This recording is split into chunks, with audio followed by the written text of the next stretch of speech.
අයිබෝන් සුබ රාත්‍රියක් වාසනාවන්ත රාත්‍රියක් ඔබට ප්‍රාර්ථනා කරනවා. වාරණය කළ නොහැකි අදහස් ධාරණය කරනු පිණිස අදත් තීරණය. ගැසට් වලින් පමණක් භාණ්ඩ මිල පාලනය කරන්න පුළුවන්ද? රකින්න ඕන ව්‍යාපාරිකයද පාරිභෝගිකයද?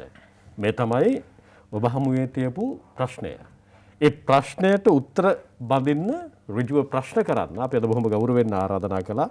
අදාළ විශේෂපතේ හිමි අමාත්‍යවරයාට සම්පකාර සේවා අලෙවි සංවර්ධන සහ පාරිභෝගික ආරක්ෂණ රාජ්‍ය අමාත්‍යතුමන්ට ලසන්ත අලගියවන්න බැත්තමනි. තාමත් මාදරෙක් අයිබෝන් කියලා ඔබට අපේ අයිබෝන්. පහුගිය දිනවල අපේ රටේ වෙළඳපොළ ඉතාමත්ම දරුණු විදිහට කැළඹෙන්න පටන් ගත්තා. සීනි වලින් පටන්ගෙන ඊටත් එහාට ගියොත් එහෙම පොල් තෙල් වලින් පටන්ගෙන ෆාම් ඔයිල් වලින් කැළඹුණු වෙළඳපොළ ඊට පස්සේ සහල් පරිප්පු සැමන් වලින් කැළඹුණා. ඊට පස්සේ අත්‍යවශ්‍ය ආහාර ද්‍රව්‍ය 22ක් පිළිබඳ අතිවිශේෂ ගැසට් නිවේදනයක් එනවා අත්‍යවශ්‍ය ආහාර ද්‍රව්‍ය පාලන මිලක් යටතේ.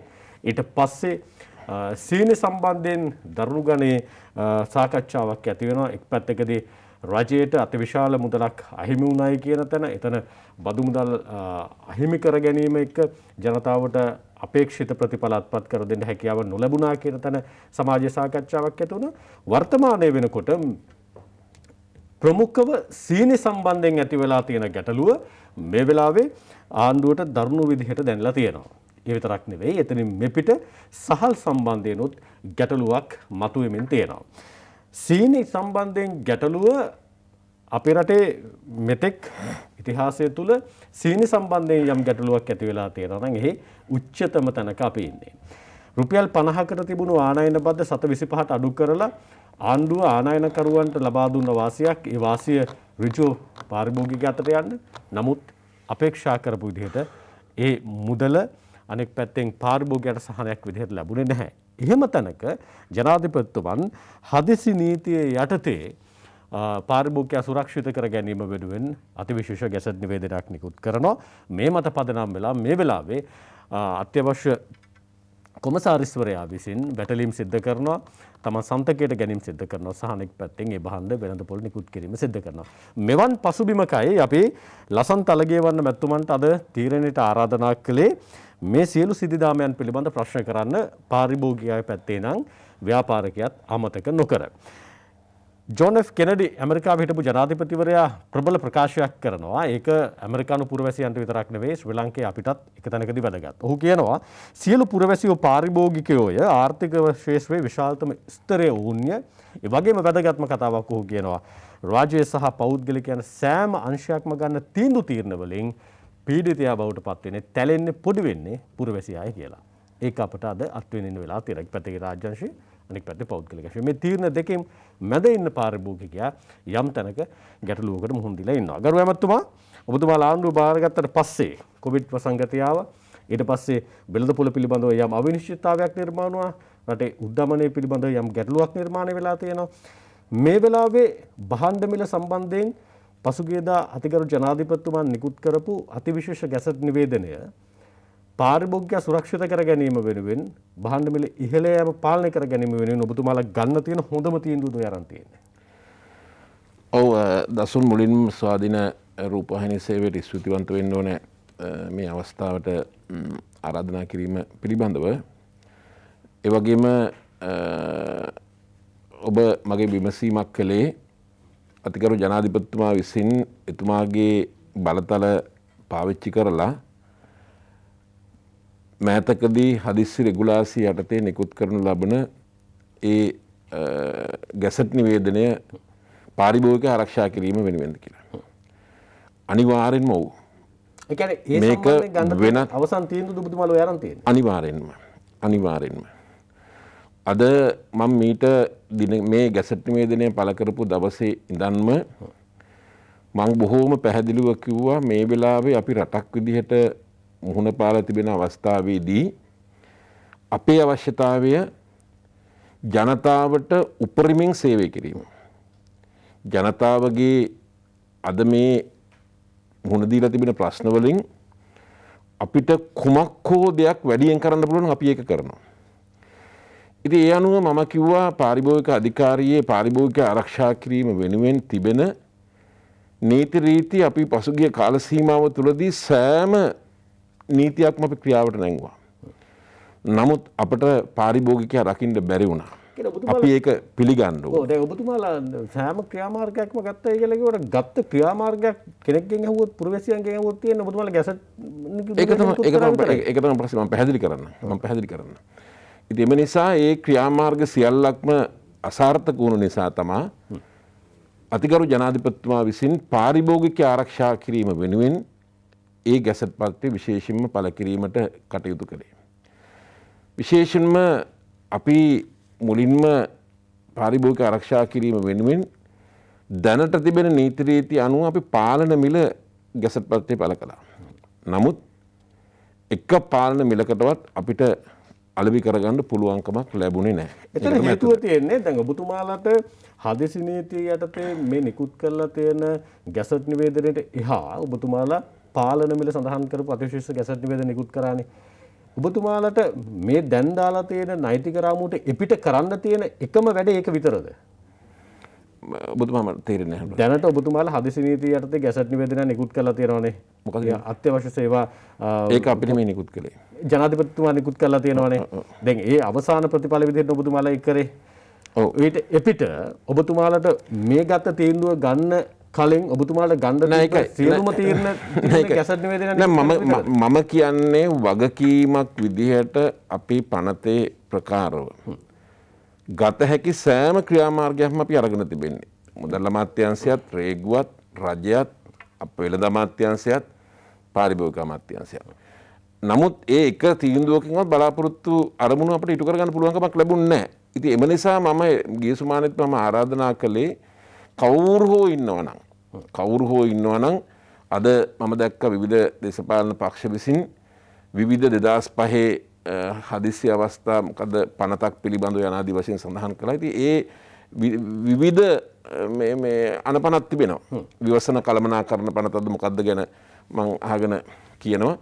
නමුත් ඒ පනත් තිබෙන්නේ එක එක අරමුණු වෙනුවෙන්. මෙතන තිබෙන ප්‍රශ්නේ තිබුණේ අපේ රටේ පාරිභෝගිකයාට අද භාණ්ඩ මිල යම්කිසි ආකාරයක මිල මට්ටම් වැඩි අපි ඒක පිළිගන්න ඕනේ. රජය අපි එතන තමයි ඉන්නේ. කවුරුවත් අපි කියන්නේ නැහැ මිල මට්ටම් පහළයි යනාදී වශයෙන්. විවිධ කරුණු තිබෙනවා. හැබැයි අද මේ තිබෙන පරිසරය ලෝක ඉතිහාසයේ අපේ රටේ ඉතිහාසයේ මෙවැනි අසීරු පරිසරයක් මොනම යුගයකවත් තිබුණ නැහැ කියන එක අපි නිහතමානීව අපි පිළිගන්න ඕනේ. අද මුළු ලෝකයේම අද වහලා තිබෙන අවස්ථාවක්. ඒ වගේම අද නැව් ගාස්තු ගත්තත් නැව් 300කින් විතර මිලිහෙල ගිහිලා තිබෙනවා. ලෝකයේම නිෂ්පාදනය අඩු වෙලා තිබෙනවා. බෙදා හැරීම් ජාලය අද අඩපණ වෙලා තිබෙනවා. ලෝකයේම මිල මට්ටම් ඉහළ ගිහිලා තිබෙනවා. මේ මිල දර්ශකයන් ඉහළ ගිහිලා තිබෙනවා. නමුත් අපේත් සමහර භාණ්ඩ අපි ගත්තොත් අද මේ සියලුම භාණ්ඩ වැඩි වෙලා නැහැ. දැන් උදාහරණයක් විදිහට ගෑස් ගත්තොත් දැන් අද තවමත් අපි 2011 12 13 14 15 කියන අවුරුදු සේරගේම ගෑස් සිලින්ඩරයක් අපි ගත්තේ 2380යි අපේ රටේ. කිලෝ 12 මාරේ. අද තවමත් 1800 ගානකට තමයි විශේෂම ගෑස් සිලින්ඩරයක් ලබා දීමට කටයුතු කළේ. එතකොට මෙවැනි පරිසරයක් නැති යුගවලදීත් මීට වඩා සමහර භාණ්ඩවල මිල මට්ටම් ඉහළ ගිහිල්ලා තිබුණා. නමුත් අද තවමත් ඊට වඩා අඩු මිලකට තිබෙන දේවලුත් තිබෙනවා. නමුත් පොදුවේ ගත්තාම සමස්තයක් විදිහට ගත්තාම හාල් ඒ වගේම පරිප්පු ඒ වගේ මෙවැනි දේවල් සීනි මෙවැනි දේවල් ගලපුවාම මිල වැඩි. ඉතින් එම නිසා විශේෂයෙන්ම වෙළඳපොළ තුල මේ මිල මට්ටම් වැඩිවීමට සාධාරණ හේතු වගේම අසාධාරණ හේතු නිසාත් මේ වෙලාවේ කූට ව්‍යාපාරිකින් විශේෂයෙන්ම කිසිදු ව්‍යාපාරිකයෙක් ලාභයක් බලාපොරොත්තු නැතුව ව්‍යාපාරයක් කරන්නේ නැහැ. අපි කියන්නේත් නැහැ කරන්න කියලා. කරන්න බෑ. අපි කියන්නේ සාධාරණ ලාභයක් ලබා ගැනීම. දැන් මට පැහැදිලි කරන්න ඕනේ. පැහැදිලි කරන්නේ නැත්නම් මට මේ කියන්න බෑ. එතකොට මේ සාධාරණ ලාභයක් ලබා ගැනීම වෙනුවට වඩා අසාධාරණ ලාභයක් ලබා ගැනීම වෙනුවෙන් ඒට විරුද්ධව තමයි වෙළඳ අමාත්‍ය ආචාර්ය බන්දුරු ගුණවර්ධන මහත්මයාත් මමත් අපේ අමාත්‍යාංශ දෙක ඒ වගේම මුදල් අමාත්‍යාංශය ඇතුළු අනිකුත් ආයතන සියල්ලක් මේකාබද්ධ වෙලා විවිධ ක්‍රියාමාර්ග අනිවාර්යෙන්ම අපි ගත්තේ. අපි පාලන මිලට ගැසට් නිවේදන පළ කළා. නමුත් පාර්ලිමේන්තුවේ වෙළඳපොලේ තිබුණේ නැහැ. ඉතින් ඇයි හේතුව? අපි පාලන මිලට ගැසට් එකක් ගහලා නිකන් හිටියද නැහැ. නිකන් හිටියේ නැහැ. විශේෂයෙන්ම වැටලීම් 2000ක් විතර කරලා තිබෙනවා හාල් සම්බන්ධව විතරක්. ඒ වගේම සීනි සම්බන්ධව වැටලීම් කරලා තිබෙනවා 1500කට විතර ආසන්න ප්‍රමාණයක්. හැබැයි එකක් මේ වෙලාවේ පවතින අධිකරණමය කටයුතු වල නඩු ඉදිරිපත් කිරීමට ප්‍රශ්නයක් වුණා. නමුත් ඉතිහාසයේ ඒ ඉදිරිපත් කරපු වගන්ති යටතේ ලැබුණු දඩ මුදල තමයි රුපියල් 2500. ඔබතුමාලා තාම විශ්වාස කරනවාද ගැසට් පත්‍රයක් නිකුත් කරලා පාලන මිලක් දාලා නඩු කටයුත්තක් කළ පමණින් වෙළඳ පොලේ තියෙන භාණ්ඩ මිල ඉහළ යෑම නවතිනවා කියලා?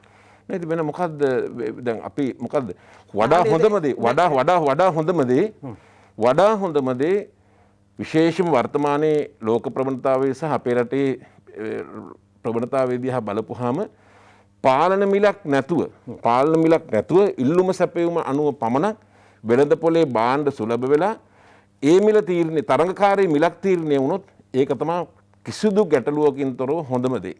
නමුත් රජය අසාධාරණ වශයෙන් මිල වැඩි වෙන අවස්ථාවන් වලදී රජය මැදිහත් වෙනවා. ඒ සඳහා තිබෙන යාන්ත්‍රණය තමයි පාලන මිලක් පැනවීම. ඒතර පාලන මිලක් පැනවල ඒක ක්‍රියාත්මක කරන්න නැතුනම මොකද ඊළඟට තිබෙන්නේ? දැන් ඔබතුමාලා 2003 අංක 9 දරන පාරිභෝගික ආරක්ෂණ පනත ගේන්න කලින් මිල පාලන කොමිසම තිබුණා. ඊට පස්සේ එතනින් එහාට ගිහිල්ලා පාරිභෝගික සුරක්ෂිත කර ගැනීම වෙනුවෙන් ආයතන 3ක් ක්‍රියාත්මක වුණා. අවසානයේ 2003 අංක 9 දරන පාරිභෝගික ආරක්ෂණ පනතට එනකන් නීතියක් නිර්මාණය වුණේ නැහැ. එතනින් මෙපිට 2003න් මෙපිට නව සහස්‍රය තුල වෙළඳපොළ සම්පූර්ණයෙන්ම උඩු යටකුරු වෙනවනේ. මේ වෙනකොටත් පාරිභෝගික ආරක්ෂණ පනත 2003 ක්‍රියාත්මක වුණාට අංක 9 දරන ක්‍රියාත්මක වුණාට හැබැයි මේ වෙලාවේ ඔන්ලයින් තාක්ෂණය ඔස්සේ භාණ්ඩ අලුයි වෙනවා. හැබැයි කිසිම ආරක්ෂණයක් නැහැ පාරිභෝගිකය සම්බන්ධයෙන්. එදා ඉඳන් අද දක්වා නෛතික රාමුවක් නිර්මාණය කර ගැනීම මේ අද තියෙන තත්ත්වයට හේතුවක් නෙවෙයිද? අනිවාර්යයි. ඒක තමයි එහෙම නෝත් දැන් ඔබතුමාත් දීර්ඝ කාලයක් පාර්ලිමේන්තුවේ නෑ බංකින් බාර ගන්න ඕනේ. ඒක තමයි කියන්නේ. අපි සියලුම දෙනා මේ වර්තමානයේ මේ පාර්ලිමේන්තුව නියෝජනය කරන සියලුම දේශපාලන පක්ෂ මමත් විශේෂයෙන්ම 2004 ඉඳන් පාර්ලිමේන්තුව නියෝජනය කළා විවිධ බක්කිම් දරාගෙන. එතකොට මම ඇතුළු අපි සියලුම දෙනා මේ බක්කිම් බාර ගන්න ඕනේ. දැන් අපි හෙට පාර්ලිමේන්තුවට 2000 පාරිභෝගික අධිකාරී පනතේ මේ දඩ මුදල් පිළිබඳව සංශෝධනය හෙට පාර්ලිමේන්තුවට ඉදිරිපත් කරන්නේ. සංශෝධනය 2003ට පස්සේ හෙට තමයි මේ සංශෝධනය ඉදිරිපත් කරන්නේ. එතකොට මේ තිබෙන අඩුපාඩුව දැකලා තමයි විශේෂම අතිගරු ජනාධිපතිතුමා විසින් පාරිභෝගික ආරක්ෂණය පිළිබඳව වෙනම රාජ්‍ය අමාත්‍යාංශයක් ස්ථාපිත කළේ. මම හිතන්නේ රාජ්‍ය අමාත්‍යාංශය ස්ථාපිත කිරීමේ අරමුණ වැදගත්කම අද මේ වෙළඳපොළ දිහා බලපුවාම අනිවාර්යෙන්ම තිබෙනවා. ඉතින් ඒ නිසා අපි විශේෂයෙන්ම එවැනි ආකාරයට දැන් උදාහරණයක් විදිහට මෑතක සිද්ධියක් ගමු. පාරිභෝගික අධිකාරිය තිබෙන නීති රීතිය අනුව ගෑස් පිළිබඳව දැවන්ත ප්‍රශ්නයක් තිබුණා. ඒ අනුව පාරිභෝගිකයා නොමග යැවීම වෙනුවෙන් අපි ප්‍රධාන සමාගම් දෙකටම විරුද්ධව පාරිභෝගික අධිකාරිය වැටලීම් කරලා අධිකරණයට මාලිගා කන්ද අධිකරණයට නඩු ඉදිරිපත් කළා. දැන් මාස එකමාරක් විතර වෙනවා. මොකද්ද ලැබුණ දේ? අධිකරණයේ වරදක් නෙමෙයි. නඩුව ඉදිරිපත් කළා. ලබන ඔක්තෝබර් මාසය සඳහා දිනයක් ලබා දුන්නා. එතකොට මොකද්ද පාරිභෝගික අධිකාරියට කරන්න ඊළඟ තිබෙන තියෙන්නේ? පාරිභෝගික අධිකාරියට කරන්න තිබෙන එකම දේ තමයි මේ සම්බන්ධව වැටලීමක් කරලා ඒ නඩු කටයුත්ත අධිකරණයට ඉදිරිපත් කරනවා. එතකොට අධිකරණය මොකද්ද මේ අධිකරණ දීපු තීන්දුව වරදක් කියලා කියනව නෙමෙයි මම විවේචනයක් කරනවා නෙමෙයි. නෑ එතන ගැටලුවක් තියෙනවනේ. ගැටලුවක් තියෙනවා. ඒක තමයි. දැන් එතකොට එතන ගැටලුවක් තියෙනවා නම් දැන් ඔබතුමාලා ලබන ඔක්තෝබර් මාසෙ වෙනකන් හැබැයි ඒ කොන්දේසි යටතේ නඩුව ඇහුව කියලා කියමුකෝ. දෙන්න තියෙන දඬුවම මොකද්ද? දඬුවම තියෙන රුපියල් 10,000 දඩයක් ගන්න එක. මේකයි තියෙන වරද. මේ තියෙන දැන් හෙට අපි ඒ වැරද්ද තමයි නිවැරදි කරන්නේ. හෙට ඒ වැරද්ද තමයි විශේෂයෙන්ම නිවැරදි කරන්නේ. පාර්ලිමේන්තුවට අපි මේ ඉදිරිපත් කරලා තිබෙන පාරිභෝගික අධිකාරී සංශෝධන පනතට මේ සංශෝධන කෙටුම්පතට අනුව දැනට තිබෙන දඩ මුදල අපි සංශෝධනයකට ලක් කරලා තිබෙනවා. දැනට තනි ව්‍යාපාරිකයෙක් මෙවැනි වරදකට අහු වුණොත් විශේෂයෙන්ම රුපියල් 10,000 10,000 තමයි දඩේ තිබෙන්නේ. අවමේ 10,000 උපරිමේ 10,000. මේක රුපියල් ලක්ෂය ලක්ෂ 5 දක්වා වැඩි කරලා තිබෙනවා හෙට සංශෝධනයේ. ඒ වගේම දෙවෙනි වතාවට අහු වුණොත් රුපියල් 2,000 20,000යි තියෙන්නේ. එතකොට ඒක සංශෝධනය කරලා තිනවා ලක්ෂ 2යි ලක්ෂ 10යි විදියට. සමාගමක් නම් කලින් තිබුණ දැන් තියෙන දඩය රුපියල් 10,000යි රුපියල් ලක්ෂයයි. මේක රුපියල් ලක්ෂ 5යි ලක්ෂ 50 දක්වා වැඩි කරලා තිබෙනවා. ඒ වගේම ලක්ෂ 20000යි ලක්ෂ 2යි තිබුණේ. මේක රුපියල් ලක්ෂ සහ ලක්ෂ 100 දක්වා අවමේ ලක්ෂයයි උපරිමේ ලක්ෂ 100 දක්වා වැඩි කරලා තිබෙනවා. ඒ වගේම තනි ව්‍යාපාරයක් නම් මාස 6කට නොඅඩු සිර දඬුවමකුත් නීතිමය තත්ත්වය තුළ ඒ දඬුවම තුළ තිබෙනවා. ඒ දඬුවම් දෙකම හෝ එක දඬුවමක්. ඉතින් දැන් 2003ට පස්සේ හෙට තමයි විශේෂම මේ සංශෝධනය ඉදිරිපත් වෙන්නේ. එතකොට අපි මං කලින් කියපු වරදවල් වලට අපි ගෑස් සම්බන්ධව නඩු දැම්මා. ඒතර අපි මිල වැඩිවීම පිළිබඳව හාල් පිළිබඳව නඩු දැම්මා. සීනි පිළිබඳව නඩු දාලා තියෙනවා. හැබැයි ජනතාව දන්නවා මේ නඩුවෙන් දෙන්න තියෙන උපරිම දඬුවම තමයි රුපියල් 3000ක් හෝ 4000ක් දඩයක්. නමුත් මෙවැනි දඩයක් වැඩි කිරීමෙන් පස්සේ ජනතාව දන්නවා යම් හේකින් උසාවියට හැකියාවක් තිබෙනවා විශේෂයෙන්ම රුපියල් ලක්ෂ 5ක් දක්වා උපරිම දඩයකට තනි ව්‍යාපාරයක් නම් යයි කියන එකත් ලක්ෂ 50ක් දක්වා සමාගමක් නම් යයි කියන බයක් අනිවාර්යෙන්ම තිබෙනවා. මේක අපි ස්ථිරසාර විසඳුමක් විදිහට අපි දකින්නෙත් නැහැ. අපේ අවසාන ඉලක්කය වෙළඳපොළ තුළ භාණ්ඩ සුලභ කරලා සේවාවන් සුලභ කරලා විශේෂයෙන්ම ජනතාවට කිසිදු ගැටලුවකින් තොරව භාණ්ඩ මිලදී ගැනීම පරිසරයක් ඇති කිරීම තමයි අපේ අවසාන ඉලක්කය. දැන් ඔබතුමාලා 2003 තිබෙන්නේ. මට මුලින් සඳහන් කරන්න ඔබතුමා පළවෙනියෙන් අහපු ප්‍රශ්නය මේ වෙලාවේ ජනාධිපතිතුමා ගත්ත තීන්දුවද අවසාන තීන්දුව ගත යුතු. ඒක තමයි තීන්දුව. අපි මුලින්ම වෙළඳ අමාත්‍යතුමත් මමත් ස්තුතිවන්ත වෙනවා අතිගරු ජනාධිපතිතුමාට විශේෂම පාරිභෝගික ආරක්ෂා කිරීම වෙනුවෙන් මේ ලබා දීපු ඒ සහයෝගයේ දායකත්වයේ ගැසට් නිවේදනය පිළිබඳව. අපි ඒකෙන් මේ වන විට විශාල ප්‍රගතින් කීපයක් අපි අරගෙන නෑ අපි එතෙන් නෙමු ගරු ඇමතුමා අපි එතෙන් නෙමු. දැන් ඔබතුමාලා දැන් හෙට පාර්ලිමේන්තුවේ පනත ඉදිරිපත් කරනවානේ අංක 2003 අංක 9 දරන පාරිභෝගික ආරක්ෂණ පන්තට ඔබතුමා සංශෝධනයක් ගෙනවනේ. එතකොට ඔබතුමාලා මේ සංශෝධනයට ගේන්නේ දඩ මුදල් වැඩි කිරීම විතරද? දඩ මුදල් වැඩි කිරීම. ඒ වගේම තව වගන්ති 72ක්. ඔව්. සමස්ත මේ පනතේ අපි දැන් විශේෂම ඔබතුමා සඳහන් කළ නවීන දැන් අද විශේෂම ඩිලිවරි සර්විසස්. ඒ වගේම ඔන්ලයින් සර්විසස්. දැන් මේවා පිළිබඳව තිබුණ පනත තිබුණේ නැහැ. අපි නව සංශෝධන වලට 72ක් සංශෝධන ගේනවා. මේ සංශෝධන වලට විශේෂයෙන් පහුගිය කාලේ ඇති වුණු ගුණාත්මක භාවය පිළිබඳව ප්‍රශ්න ගණනාවක්, සෞඛ්‍ය ආරක්ෂිත ආහාර පිළිබඳව ප්‍රශ්න ඇති වුණා. මිල පිළිබඳව ප්‍රශ්න ඇති වුණා. ගබඩා කරණය පිළිබඳව ප්‍රශ්න ඇති වුණා. ඒ වගේම රේගුවෙන් අද මම කලිනුත් සඳහන් කළා රේගුවෙන් අපේ රටට ඇතුල් වෙන භාණ්ඩ වර්ග 7900ක් තිබෙනවා. දැනට අපි පරීක්ෂණයකට ලක් කරන්නේ භාණ්ඩ වර්ග 1200ක් විතරයි. 5800ක්ම භාණ්ඩ මොනවත් පරීක්ෂණයකට ලක් කරන්නේ නැහැ. ඒකින්ද වෙළඳපොළ තුළ පාරිභෝගික ආරක්ෂා කිරීම වෙනුවෙන් දවන්ත අඩුපාඩුකම් ප්‍රමාණයකට අපි මේ නව සංශෝධනය වලට අපි ඇතුළත් කරලා තිබෙනවා. එතකොට ඒ සංශෝධනය අපි මුලින්ම සිද්ධ වුණ එක සඳහන් කරන්න ඕනේ. මේ සමස්ත සංශෝධනය තමයි අපි අමාත්‍ය මණ්ඩලයට ඉදිරිපත් කළේ. ඔව් දැන් ඔබතුමාලා මේ සංශෝධනය එතකොට මේ අමාත්‍ය මණ්ඩලය තීරණය කළා මේ සමස්ත සංශෝධන ක්‍රියාවලිය ඉවර වෙන්න ලබන නොවැම්බර් ඔක්තෝබර් වෙනවා. එතකොට අපි කළේ මීට මාසයකට කලින් අමාත්‍ය මණ්ඩලය තීරණය කළා මේ සංශෝධන වලින් දඩ පිළිබඳව කොටස එළියට අරගෙන ඒ දඩ පිළිබඳව තිබෙන කොටස විතරක් සංශෝධනය ගෙනහලා දඩ මුදල වැඩි කරන්න කටයුතු කරනවා. දැන් අමතුමා දැන් ඔබතුමාට මෙතන තව ප්‍රශ්නයක් තියෙනවනේ මේ වෙලාවේ ගබඩාකරණය සම්බන්ධයෙන්. දැන් සීනි ගෙනලා තියෙනවා ගබඩා කරලා තියෙනවා ලියාපදිංචි නැතුව ගබඩා කරලා තියෙනවා. හාල් සම්බන්ධෙනුත් තියෙනවා. වී සම්බන්ධයෙන් ඇයි ඔබතුමාලා ඒ සංශෝධනයක් ගෙන්නේ නැත්තේ? නෑ ඉතින් සංශෝධන සේරම ගෙනහලා තියෙනවනේ 72. සංශෝධන සේරම දැන් අවුරුදු 17ක් තිස්සේ තිබුණු ක්‍රියාවලිය තුල තව මේකේ දඩ මුදල් විතරයි මේ සංශෝධනය කරලා තිබෙන්නේ. දඩ මුදල යම් එවැනි 25ට තිබෙන ඒක දඩ මුදලක් අය කිරීම පිළිබඳව තිබෙන ප්‍රශ්නේ පාලන මේ කියන්නේ විශේෂයෙන්ම පාලන මිලක් අපේ ගැසට් පත්‍රය පළ කළාට පස්සේ අද ප්‍රධාන ප්‍රශ්නේ තිබෙන්නේ ඒකනේ. පාලන මිලක් අපට ওই ගබඩා සියලුම ප්‍රශ්න වලට යන්න සිද්ධ වුණේ පාලන මිලට බඩු විකුණන්නේ නැති හින්දා. ඒක පාලන මිලක් අපි යම් කිසි ආකාරයක වෙළඳපොලේ බඩු මිල වැඩිවීමක් සිද්ධ වුණාන් පස්සේ පාරිභෝගික අධිකාරිය මැදිහත් වෙලා දඩ මුදලක් ගැසට් එකක් පළ කළාට පස්සේ ඒ ගැසට් එකට අනුව බඩු මිල වෙළඳපොලේ විකිනෙනවා නම් අපිට වෙන ගබඩා හොයන්න යන්න ඕනෙත් මොනවත් යන්න ඕනෙත් නැහැ. එතකොට ප්‍රශ්න වෙලා තිබුණේ මේ තිබෙන නීති රීති අනුව වෙළඳපොලේ මිල පාලනයක් කරගන්න බැරි වුණා. ඒ හින්දා තමයි විශේෂයෙන්ම අපිට දැන් ගබඩා පවා ලියාපදිංචි කරන්න අපිට කලින් සිද්ධ වුණේ. මුලින් එම නිසා විශේෂම අවසාන වශයෙන් අර මුලින් පැහැදිලි කිරීම ඉවර කරලා ඉන්න ඕනේ. ඉතින් එම නිසා විශේෂයෙන්ම දැන් මේ හදිස්සි නීතිය යටතේ විශේෂයෙන්ම 1950 ගණන් වල ආරක්ෂක ඒ පනතේ යටතේ තමයි මේ බලය විශේෂයෙන්ම ලබා දෙලා තියෙන 1978 අවුරුද්දේ එක්සත් ජාතික පක්ෂ ආණ්ඩුවෙන් 1988 නැවත වතාවක් ජනාධිපතිතුමාට මේ බලය ලබා දීලා තිබෙනවා. ඉතින් එතකොට එදා තමයි මේ බලය ලබා දුන්නේ. පත්වන විධායක ජනාධිපතිවරයෙකුට හදිස්සි නීති රෙගුලාසි යටතේ විවිධ ක්ෂේත්‍රවලට යම් කටයුතු කරන්න පුළුවන්.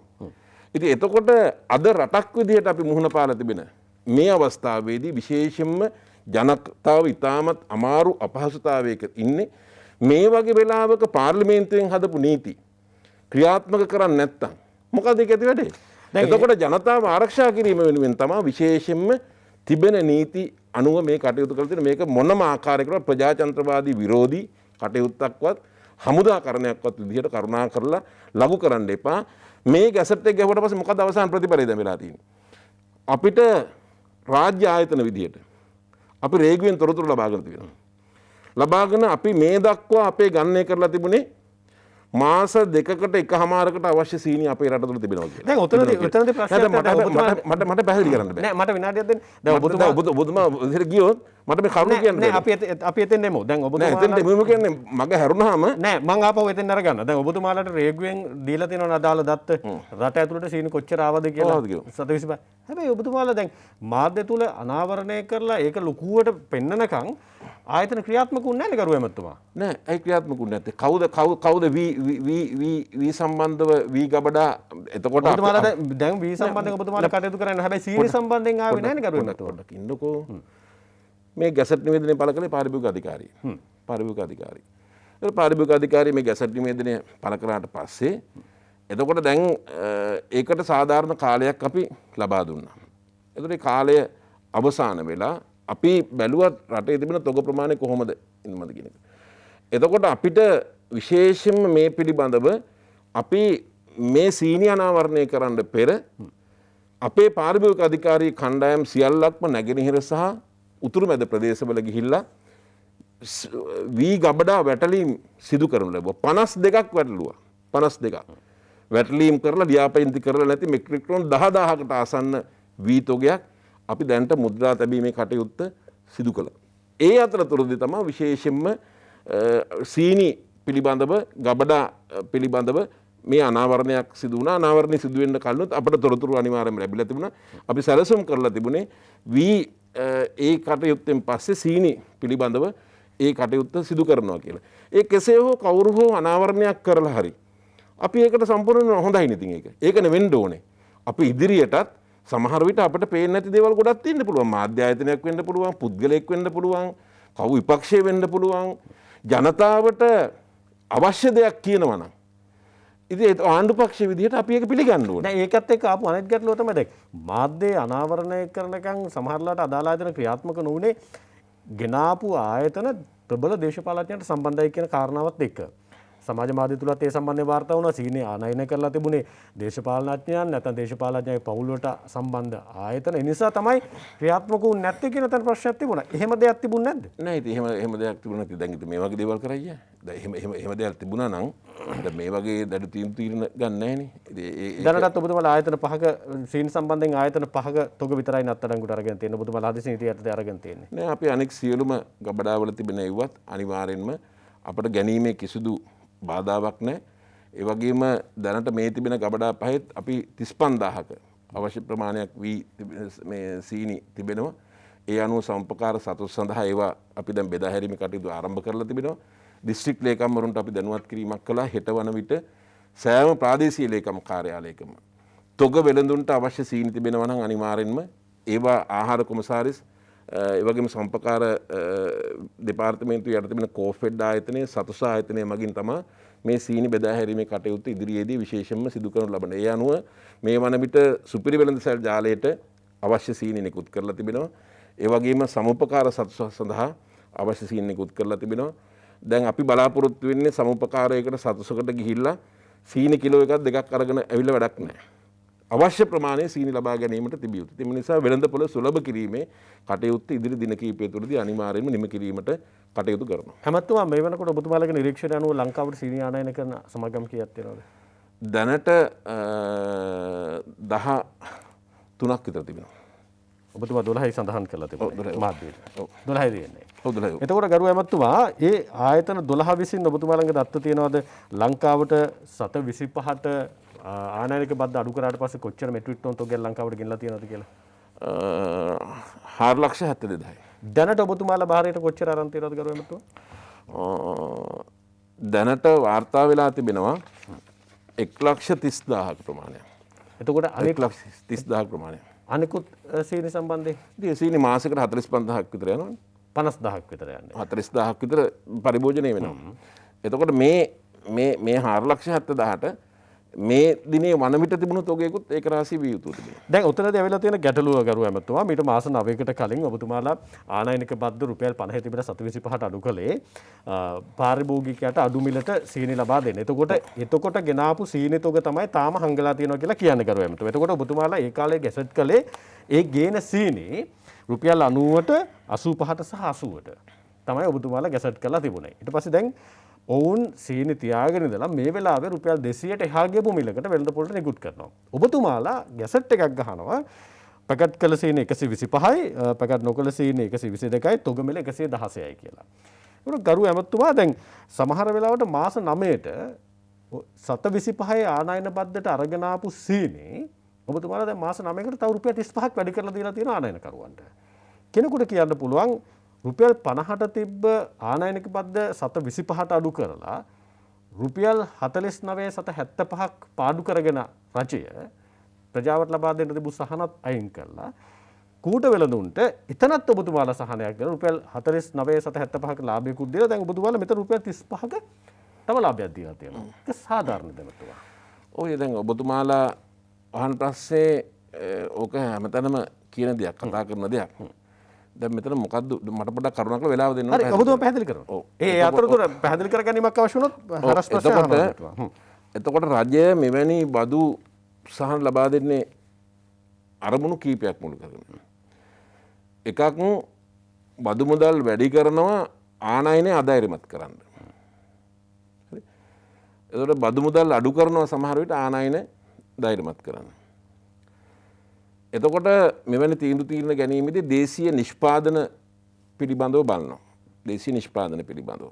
එතකොට දේශීය නිෂ්පාදනයක් වෙනවා නම් හැම වෙලෙම රජය ප්‍රතිපත්තිමය වශයෙන් කරන්නේ ආනයන මුදල වැඩි කරලා බලනවා ඒ ආනයන මුදල අධෛර්යමත් කරන්න. දේශීය නිෂ්පාදන වැඩි කිරීමේ අරමුණක් ඇතුළු. එතකොට ඒ වගේම රටක විදේශ විනිමය පිළිබඳව ප්‍රශ්නයක් තිබෙනවා. දැන් උදාහරණයක් විදිහට වාහන ආනයනය නවත්තලා තිබෙනවා. මේ ලෝක ආර්ථික පසුබෑම තුළ ඩොලරය පිළිබඳව ප්‍රශ්නයකට මුහුණ පාලා තිබෙනවා. ඒකින්ද අධිසුපෝකභෝගී භාණ්ඩවලට වැය කරන ඩොලර් ප්‍රමාණය අවම කර ගැනීම වෙනුවෙන් එවැනි තීන්දුව අනිවාර්යෙන්ම අරගෙන තිබෙනවා. එතකොට මේ 725 තීන්දුව ගත්තේ ඒ වෙලාවේ වෙළඳපොළ තුළ සීනි මිල 140යි 135යි. 40යි 135යි. සීනි විතරක් නෙමෙයි පරිප්පු සැමන් වල මිල සීඝ්‍ර වශයෙන් ඉහළ ගිහිල්ලා තිබුණා. ඒතර ඒ වෙලාවේ බද්ද අඩු කළේ සීනි විතරක් නෙමෙයි. ඒතර පරිප්පු සීනි මේ හැම එකම ඒ අය කරන බද්ද අයින් කළා. එතකොට මේක පාඩුවක්. එතකොට මේක දැන් උදාහරණයක් විදිහට මේවර නව රජයේ බලයට පත්වීමෙන් අනතුරුව දේශීය ආදායම් බදු සීමාව පහළ දැම්මා. බිලියන 300ක් විතර පාඩුයි. වැඩ් බද්ද පිළිබඳව සහන දුන්නා. බිලියන 250ක් විතර පාඩුයි. ඒක පාඩුවක් කියලා නෙමෙයි රජය දකින්නේ. ඒක ජනතාවට ලබා දෙන සහනයක් විදිහට තමයි විශේෂයෙන්ම රජය දකින්නේ. එතකොට ඊළඟ ප්‍රශ්නේ අපි ආනයන බද්ද අඩු කිරීම.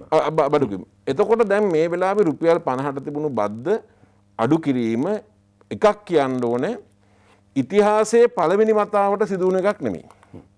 අවුරුද්දකට දෙපාරක් විතර මේ සීනි පිළිබඳ උදාහරණයක් විදිහට ගත්තොත් බදු වෙනස් කරලා තිබෙනවා. ඒ කියන්නේ අනේ බදු. දැන් 2008 රුපියල් 14යි කිලෝ එකකට බද්දක් අය කළා. එතකොට 2009 රුපියල් 16ක් අය කළා. 2013 ආයේ රුපියල් 20ක් අය කළා. 2013 ආයේ රුපියල් 30ක් අය කරලා තිබෙනවා. 2014 රුපියල් 20ක් අය කළා. 2014 රුපියල් 33ක් අය කළා. 2018 රුපියල් 30ක් අය කළා. 2016 ආයේ 725කට අඩු කළා රුපියල් 30. 2016 ආයේ රුපියල් 2ක් අය කළා. 2016 ආයේ රුපියල් 7ක් අය කළා. 2016 ආයේ රුපියල් 13ක් අය කළා. 2017 රුපියල් 31ක් අය කළා. 2018 අවුරුද්දේ ආයේ 7.5ක්වත් නිකන් අය කරලා නිකන් ගේන්න දුන්නා. 2018 ආයේ රුපියල් 32යි, 2020 රුපියල් 50යි, ඒ වගේම 2020 725 දක්වා අඩු කළා. එතකොට මේ සීනි සම්බන්ධව විතරක් ගත්තත් මේ බදු මුදල එහා මෙහා කිරීම අලුත් දෙයක් මොනවත් නෙමෙයි. ඒ පැවති රජයන් එවැනි තත්ත්වයන් තුළ තීන්දුව తీරන ඒ අනුව තමයි මේ තීන්දුව ගත්තේ. මේ තීන්දුව ගත්තේ එවෙල සීනි 145 130 හින්දා. මොකද්ද අවසානයේ සිද්ධ වුනේ? සිද්ධ වුනේ මොකද්ද? මේ බද්ද තිබුණා නම් වෙළඳපොළ තුල 150කට 160කට ඒ වගේම 140කට 140කට ගන්න තියෙන සීනි ගන්න සිද්ධ වෙලා තිබුණු සීනි 115කට 110කට 105කට වෙළඳපොළ තිබුණා. 115කට නම් තිබුණා අන්තිම මොහොතේ 105කට 10කට තිබුණා. හැබැයි 85කට දෙන්න බලාපොරොත්තු වෙන තමයි රජය මේ බද්ද දුන්නේ. බද්ද දීපු හින්දා මොකද වුනේ? 105කට දෙන්න පුළුවන්කමක් ලැබුණා. 145ක් ගෙවන්න පාරිභෝගිකයට සිද්ධ වුණේ නැහැ. එතකොට 725 බද්ද අඩු කිරීම නිසා 100%ක්ම පාරිභෝගිකයට ඒ වාසිය ගියේ නැහැ. නමුත් 60%ක් විතර වාසියක් අනිවාර්යයෙන්ම පාරිභෝගිකයට මේ බදු සහනය නිසා අනිවාර්යෙන්ම ගියා. ඒකින්ද කවුරු හරි ගණනය කරනවා නම් මෙට්‍රික් ටන් ලක්ෂයයි ඒ අනුව ඒ ලක්ෂයට කිලෝයකට 49.75 බැගින් වෙන්න මෙච්චරයි පාඩුව කියලා ඒක සම්පූර්ණ වැරදි ගණනය කිරීමක්. ඒකෙන් 60%ක් 65ක් 70ක් පාරිභෝගිකයට ඒ සහනය අනිවාර්යෙන්ම ගියා. අපි පිළිගන්නවා 30ක් 35ක් පාරිභෝගිකයට මේ බද්ද අඩු කිරීම නිසා සහනය ගියේ නැහැ. ඒක මේ සඳහා විතරක් නෙමෙයි. ඉවලේ සමන් වලටත් ඒක සිද්ධ වුණා. සීනි වලටත් ඒක සිද්ධ වුණා. ඉතිහාසයේ මෙවැනි බදු සංශෝධනය කරපු සෑම අවස්ථාවකම වෙළඳපොළ තුල කාට හරි ලාභයක් පාඩුවක් අනිවාර්යයෙන්ම මේ ක්‍රියාවලිය තුළ සිද්ධ වීම වළක්වන්න මොනම ආකාරයකටවත් පුළුවන්කමක් නැහැ. හරි. ගරු ඇමතුමා දැන් ඔබතුමායි පැහැදිලි කිරීම තුළ හරි සාධනීය විදිහට යම් සාධක තිබුණා කියන කාරණාව ඔබතුමා පැහැදිලි කරා. දැනට ඔබතුමාලගේ භාරයට අරගෙන තියෙන සීනි මේ අදාළ බදු මුදල් 725ට අඩු පුරපු කාල සීමාව තුළ ආනයන කරපු සීනි නේද? ඔව්. හරි. එහෙමනම් ඇමතුමා ඇයි ඔබතුමාලා දැන් එදා ගණනය කරන්නේ මේ රුපියල් 90යි 85යි 80යි නේ? හරි. දැන් ඔබතුමාලා ඇයි මේ වෙනකොට රුපියල් 125 දක්වා ගෙවන්න තීරණය කරලා තියෙන්නේ? ඔව්. අඩුම ගන්න දැන් ඔබතුමාම සඳහන් කරන 110ට 115ට මේ දෙන්න පුළුවන් සීනි කියලා. දැන් එහෙම වුණොත් එimhe තව රුපියල් 10ක් 15ක් වැඩිපුර ආනයන කරුවන්ට ගෙවලා නැමතු. ඔව් ඔව්. දැන් මේකෙත් ගණනය කිරීම හරියට තේරුම් ගන්න ඕනේ. 125ට දෙන්න අපි තීරණය කරලා නැහැ. අපි උපරිම සිල්ලර මිල 122යි. එතකොට පැකට් කරලා ගන්න ඕන නම් තමයි 125කට ගන්න කියලා තියෙන්නේ. ඔව් ගැසට් නිවේදනයේ තියෙන මේ විදිහට තමයි. හරි ඒකමයි. ඒකනේ හරි ක්‍රමය. එතකොට සීනි කිලෝ එක 122කට ගන්න පුළුවන්. පැහැදිලිද?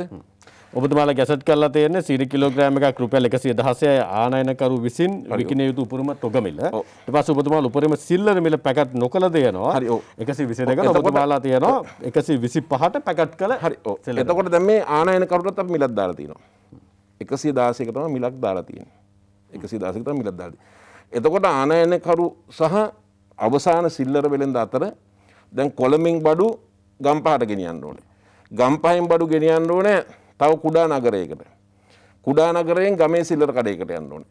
මේ වගේ මේ අතරතුර ඒ යන ජාලයට තමයි මේ රුපියල් 6ක් 7ක් අනිවාර්යයෙන්ම ප්‍රවාහනය සහ ඒ අතරමැදි ව්‍යාපාරිකගේ ලාභයත් එක්ක තමයි මේක දැන් ඇමතුමා දැන් ඔබතුමාලා සීන්තොක් ගත්තට පස්සේ ඔවුන්ට ඔය සතුටට ගෙහින් දාන්න නෑ. දැන් ඔබතුමාලා ඔය අරගෙන ගිහලා දාන්නේ සතුටට එහෙම. නෑ මහත්තයෝ මම කියන්නේ ගණන් හදන විදිය.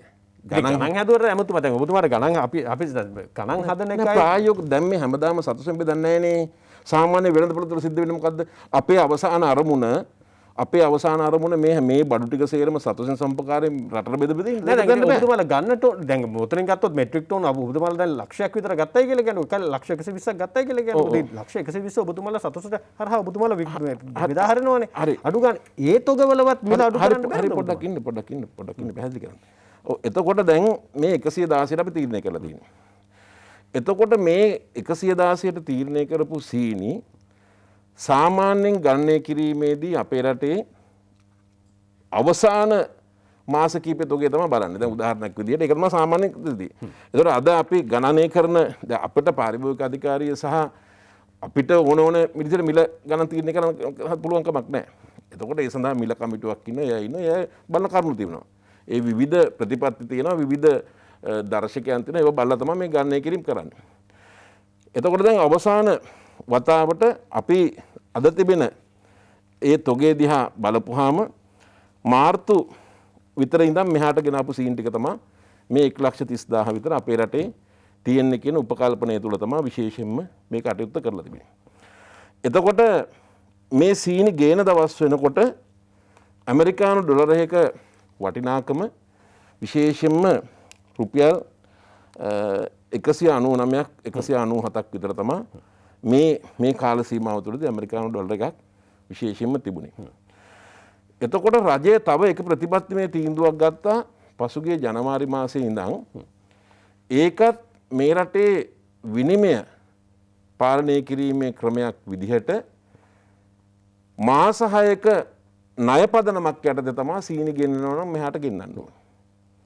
එතකොට උදාහරණයක් විදිහට අපි ගත්තොත් දැනට මේ තිබෙන සීනි වලින් 90%කටම තවම විදේශ විනිමය පිට රටට ගෙවලා නැහැ. මේක තමයි ඇත්ත කතාව. එතකොට මේ සීනි ආනයනකරුවන් මේ විදිහට වැඩියට විකුණනකොට අපි අවස්ථා 10ක් විතර උත්සාහ කළා සාකච්ඡා කරලා මේ මිල අඩු කරන්න කියන්නේ. එතකොට මේ අය කිව්ව කරුණ තමයි දැන් අද ඊයේ වෙනකොට රටේ පොදුවේ මහ බැංකුව 204යි 203යි විදිහට ඩොලරයේ වටිනාකම නම් කළා. එතකොට 94 ගෙනාපු එක 203ක් වුණොත් ඩොලර් 6ක් විතර තමයි වැඩි වෙන්නේ. නමුත් සත්‍ය කතාව ප්‍රායෝගික තත්ත්වය 230යි 229ට තමයි සමහර බැංකු වලින් ඩොලර් ගන්න අනිවාර්යයෙන්ම සිද්ධ වුණේ. මම මහ බැංකුවෙනුත් ඒ පිළිබඳව ඇහුවා. ඒක නීති විරෝධීද? මුදල් අමාත්‍යාංශෙනුත් මම ඇහුවා. රජයේ වාණිජ්‍ය බැංකුවලුත් මම ඇහුවා. නමුත් මේ වෙලාවේ හැටියට රජයේ බැංකුවල තිබෙන ඩොලර් ටික තියාගෙන තිබෙන රජයේ අවශ්‍යතාවයන් වෙනුවෙන්. රජයේ අවශ්‍යතාවයන් ටික තෙල් ටික ගේන්න ඕනේ, බේත් ටික ගේන්න ඕනේ. ඒ අවශ්‍යතාවය වෙනුවෙන්. එතකොට පෞද්ගලික වෙළඳපොලේ විශේෂයෙන්ම ඩොලර් අවශ්‍ය වුණොත් ඒ කාගේ හරි තියෙන කෙනෙක්ගේ 222කට අරගෙන ඒ බැංකුව විසින්ම ඒ ආනයනකරුන්ට ඩොලර් මේ නිසා තමයි මේ ක්‍රියාවලිය සිද්ධ වෙන්නේ. එතකොට විශේෂයෙන්ම ගණනය කිරීමේදී මේ කරුණු සත්‍යද කියලා ඒ කමිටුව විසින් බලලා එතකොට 199කට සහ ජාත්‍යන්තර වෙළඳපොලේ ඒ තිබෙන ඇමරිකානු ඩොලර් සාමාන්‍යයෙන් 480ක් විතර මෙට්‍රික් ටොන් එකක් තිබුණාම 199කට ඩොලර් එක තිබුණොත් අපි 230කට විතර අපි ගණන් හැදුවොත් අනිවාර්යෙන්ම මේක 108ක් නම් මේක මිලකට අනිවාර්යෙන්ම CIF වැලියු එක අනිවාර්යෙන්ම එනවා.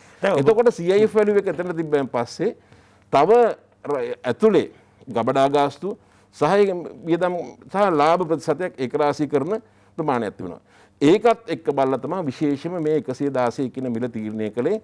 මේකෙන් කියවෙන්නේ නැහැ මොනම ආකාරයකටවත් ඒ වගේම අපි මේ ගාන තීරණය කිරීමේදී අපේ රටේ දේශීය නිෂ්පාදනය ලංකාවේ සීනි කර්මාන්ත නිෂ්පාදනය කරනවා.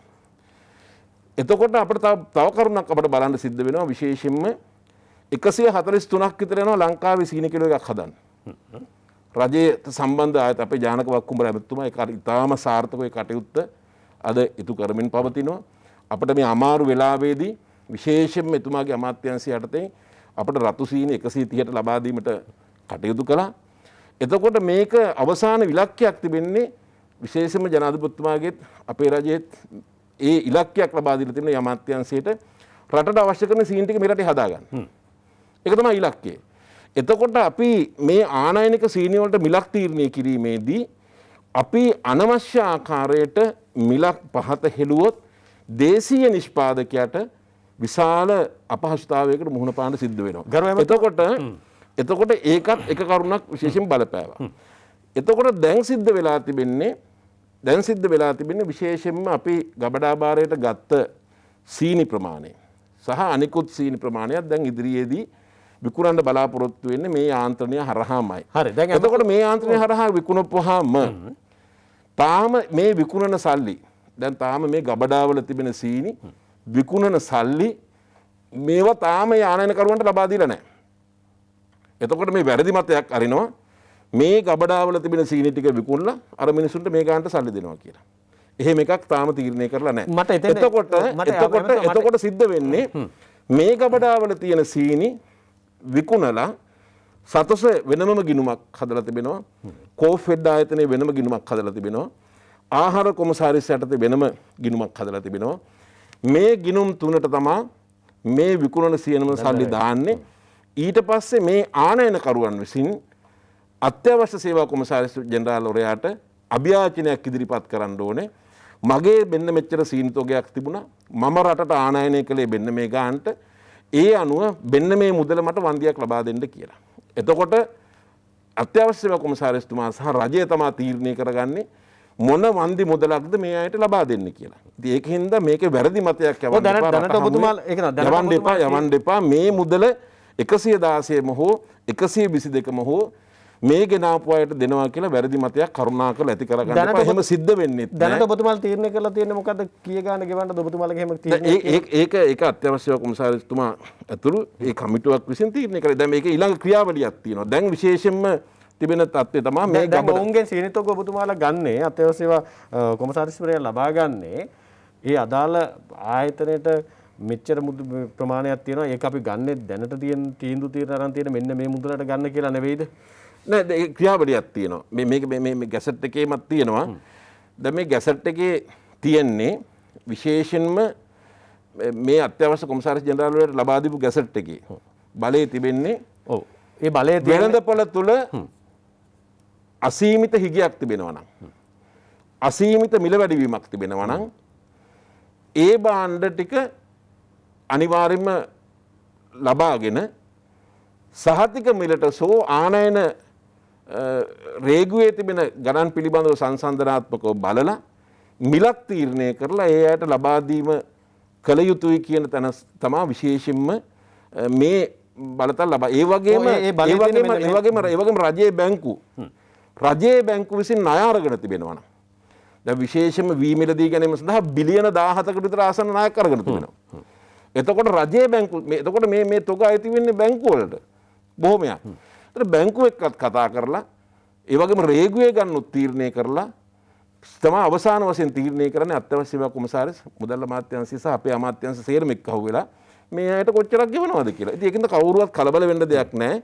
මේකේ මේ ගාණ තීරණය කරලා තිබෙන්නේ ඒ වගේම දැන් අද අපි කවුරු හරි කියනවා නම් අපි ඕනෑම අභියෝගයක් අපි බාර ගන්නවා. අද ලංකාවට සීනි 85ට 90ට ගෙනත් දෙනවා නම් අපි ඒ 100ට වඩා අඩුවෙන් ගේනවා නම් තවත් රුපියල් 10ක් වැඩියෙන් දීලත් ගන්න. ඒ කවුරු හරි කියනවා නම් අද ඊට පස්සේ අපි බලන්න ඕනේ. දැන් අපි සතස සහ සම්පකාරයෙන් දැන් අපි ගෙන්නනවා සීනි. සහල් ටික අපි ගෙන්නනවා. වෙළඳ අමාත්‍යතුමා ඒ සම්බන්ධව අමාත්‍ය මණ්ඩලයේ පත්‍රිකාවක් දාලා දැන් අනුමැතිය ලබා තිබින්නේ. එතකොට අපි බලන්න ඕනේ අපි මාසෙකින් සීනි ගෙනල්ලා ආනයනික සීනි ගෙනල්ලා අපි විකුණන්නේ කීයටද? අපිට කොහොමද විකුණන්න සිද්ධ වෙන්නේ? ඔව් දැනට ඔබතුමාලට මෙතන තියෙන 4,72,000නේ ගෙනාපු සීනි තොග. එතකොට දැන් ওই 4,72,000 ඔබතුමාලා මේ කියන මිල යටතේ දුන්නාම දැන් ආපහු සීනි ගේන සීනි ඔය මිල කඩාගෙන නැවතුමා ඉහළ යන්න පුළුවන් වෙලඳ පොලේ මිල. නෑ ඉතින් යනවා තමයි ඉතින්. ඒක අපි ඒක මේ දැන් මේ නිකුත් කරලා තියෙන ගැසට් එකත් ඒක සාර්ථක විසඳුමක් නෙවෙයි ප්ලාස්ටරයක් විතරයිද? නෑ ඉතින් මේ දැන් තියෙන වෙළඳපොළට දැන් ඔබතුමාලා සහ රටම චෝදනා කරන්නේ මේ ඇතුළට ඇවිල්ලා තියෙන සීන් ටිකනේ. දැන් ඒ ඉදිරියේදී එන්න දැන් අද ලෝක වෙළඳපොලේ 550යි. මෙට්‍රික් ටොන් එකක් රුපියල් මේ ඩොලර් 550යි. රුපියල් නෙමෙයි ඩොලර් 550යි. ඒ වගේම 530යි අතර මේ පරාසයක තමයි ලෝක වෙළඳපොලේ මෙට්‍රික් ටොන් එකක් යන්නේ. මේ 480ට 90ට තිබුණු මෙට්‍රික් ටොන් එකක් අද ලෝක වෙළඳපොලේ ගාන 530යි 550යි. අනිවාර්යයෙන්ම ආනයනික සීනිවල මිල වැඩිවීමක් වෙනවා. ඒක අපිට බලපෑම් කරන්න පුළුවන් කමක් නැහැ. එතකොට අපි මේ ගාන තීරණය කළෙත් විශේෂයෙන්ම එවැනි කරුණුත් සැලකිල්ලටගෙන තමයි. ඒ වගේම මේක අපි බලන්න ඕන විශේෂයෙන්ම 230 40ට අසාධාරණ විදිහට ගිය එක අපි මෙතනට අඩු කළා. එතකොට මේක අර තවත් අය යෝජනා කරන්නේ මේ අඩු කරලා තියෙන්නේ වැඩි කිරීමක් කියලා. 85 තිබුණ එකක් මේක වැඩි කිරීමක් කියලා. ඉතින් එහෙම උපකල්පන සහ මනස්කල්පිත දේවල් හිතන්න පුළුවන්. නමුත් මේ වෙලාවේ අපි හිත කියන්නේ කෙසේ හෝ අපි කවුරුත් පිළිගත යුතුයි අසාධාරණ විදිහට සහල් සහ සීනි පිළිබඳව ව්‍යාපාරිකයින් සාධාරණ වෙළඳාමෙන් ඔබට ගිහිල්ලා අසාධාරණ මිලක් වෙළඳපොළ තුළ ඇති කළා. ඒක අඩු කිරීම වෙනුවෙන් සද්භාවයෙන් අතිගරු ජනාධිපතිතුමායි හදිසි නීති රෙගුලාසි යටතේ ඒ කටයුත්ත කරපු නිසා අපිට මේ මිල මට්ටමකට මේක ගෙන එන්න පුළුවන්කමක් ලැබිලා තිබෙනවා. ඒ නිසා ඕනෑම දේශපාලන පක්ෂයකට ඕනෑම මාධ්‍ය ආයතනයකට ඕනෑම සිවිල් සංවිධානයකට යෝජනා ඉදිරිපත් කරන්න මේ මිලටත් වඩා අඩුවෙන් කොහොමද අපට ගන්න තිබෙන ක්‍රම කියන එක පිළිබඳව අපි නිහතමානී වෙනවා. ඒ අදහස් යෝජනා පිළි අරගෙන ඒ වගේම ඒ අය ඒ අදහස් යෝජනා දුන්න කියලා අපි නිර්ලෝභීව දෙන්නත් සූදානම් ගෞරවයක්. අපිට කමක් නැහැ. අපිට ඕනේ ජනතාවට සේවය කරන්න, පාරිභෝගික ආරක්ෂා කරන්න. ඒ වෙනුවෙන් අපි පාරිභෝගික ආරක්ෂා කිරීම වෙනුවෙන් අපි වගකීම ඉටු කරනවා කියන එක බොහොම පැහැදිලිව අපි සඳහන් කරනවා. ගරු ඇමතුමා දැනට අපේ රටේ ඉන්නේ සීනි ආනයනය කරන්න ආයතන 12යි. දැන් ඔබතුමාලා ඒ ආයතන 12 දැන් විශාල ආයතන ප්‍රමාණයක් අලුතෙන් ඉල්ලීම් කරලා තිබෙනවා. ඒ කියන්නේ දැනට ඔබතුමාලා මේ අරගෙන තියෙන ක්‍රියාමාර්ගයත් එක්ක ඔය ආයතන 12 මුලින් ඉන්න ආයතන 12 සීනි ආනයනය නැවැත්තුවොත් එහෙම අවධානමක් කරන්න නැහැ. ඒ කියන්නේ ඔවුන් එකඟ වෙලා තියෙනවද මේ වෙලාවේ? අපිට එහෙම එකඟ වෙන්න අවශ්‍යතාවයක් නැහැ. හදිසියවත් ඔවුන් දැනට මාස 3කට අවශ්‍ය සීනි ටික තියෙනවා. අපිට මාසයක් විතර ඇතුළත සීනි ටික ගෙන්න ගන්න පුළුවන්. රජයේ මැදිහත් වෙලා අනිවාර්යයෙන්ම සීනි ටික අපි ආනයනය කරනවා. ඒ අතරතුර තවත් ඉල්ලීම් මේ වන විට ඇවිල්ලා තිබෙනවා ලිපි 120ක් විතර. ආනයනය කරන්න ඉදිරිපත් වෙලා තිබෙනවා. ඉතින් අපි ඒ අනුව දෙනවා. මේක අපිට මේ පිරිසම කියලා අපට අවශ්‍යතාවයක් නැහැ. එහෙම එකක් නැහැ. සීනි ගෙන්නන්න පුළුවන් අය ඉන්නවා. හරි ගරු ඇමතුමා දැන් මෙතන අත්‍යවශ්‍ය ආහාර අධ්‍යක්ෂ ජෙනරාල්වරයාට පැවරලා තියෙන ගැසට් පත්‍රයෙන් පැවරලා තියෙන කාර්යභාරය තමයි ලියාපදිංචි නොකර ව්‍යාජ ලෙස සංගවාගෙන සිටින සීනි සහල් ජනතාවට අවශ්‍ය ප්‍රමාණය නිර්ණය කිරීමත් මේ භාණ්ඩ සොයා ගැනීමට මෙහෙයුම් කිරීම නියෝග නිකුත් කිරීම ආරක්ෂාව සැපීම රාජ්‍ය සන්තකයට ගැනීම ආදී මේකට අන්තර්ගත වෙලා තියෙනවා. හොයාගන්න කරනවා වැටලීම් කරනවා.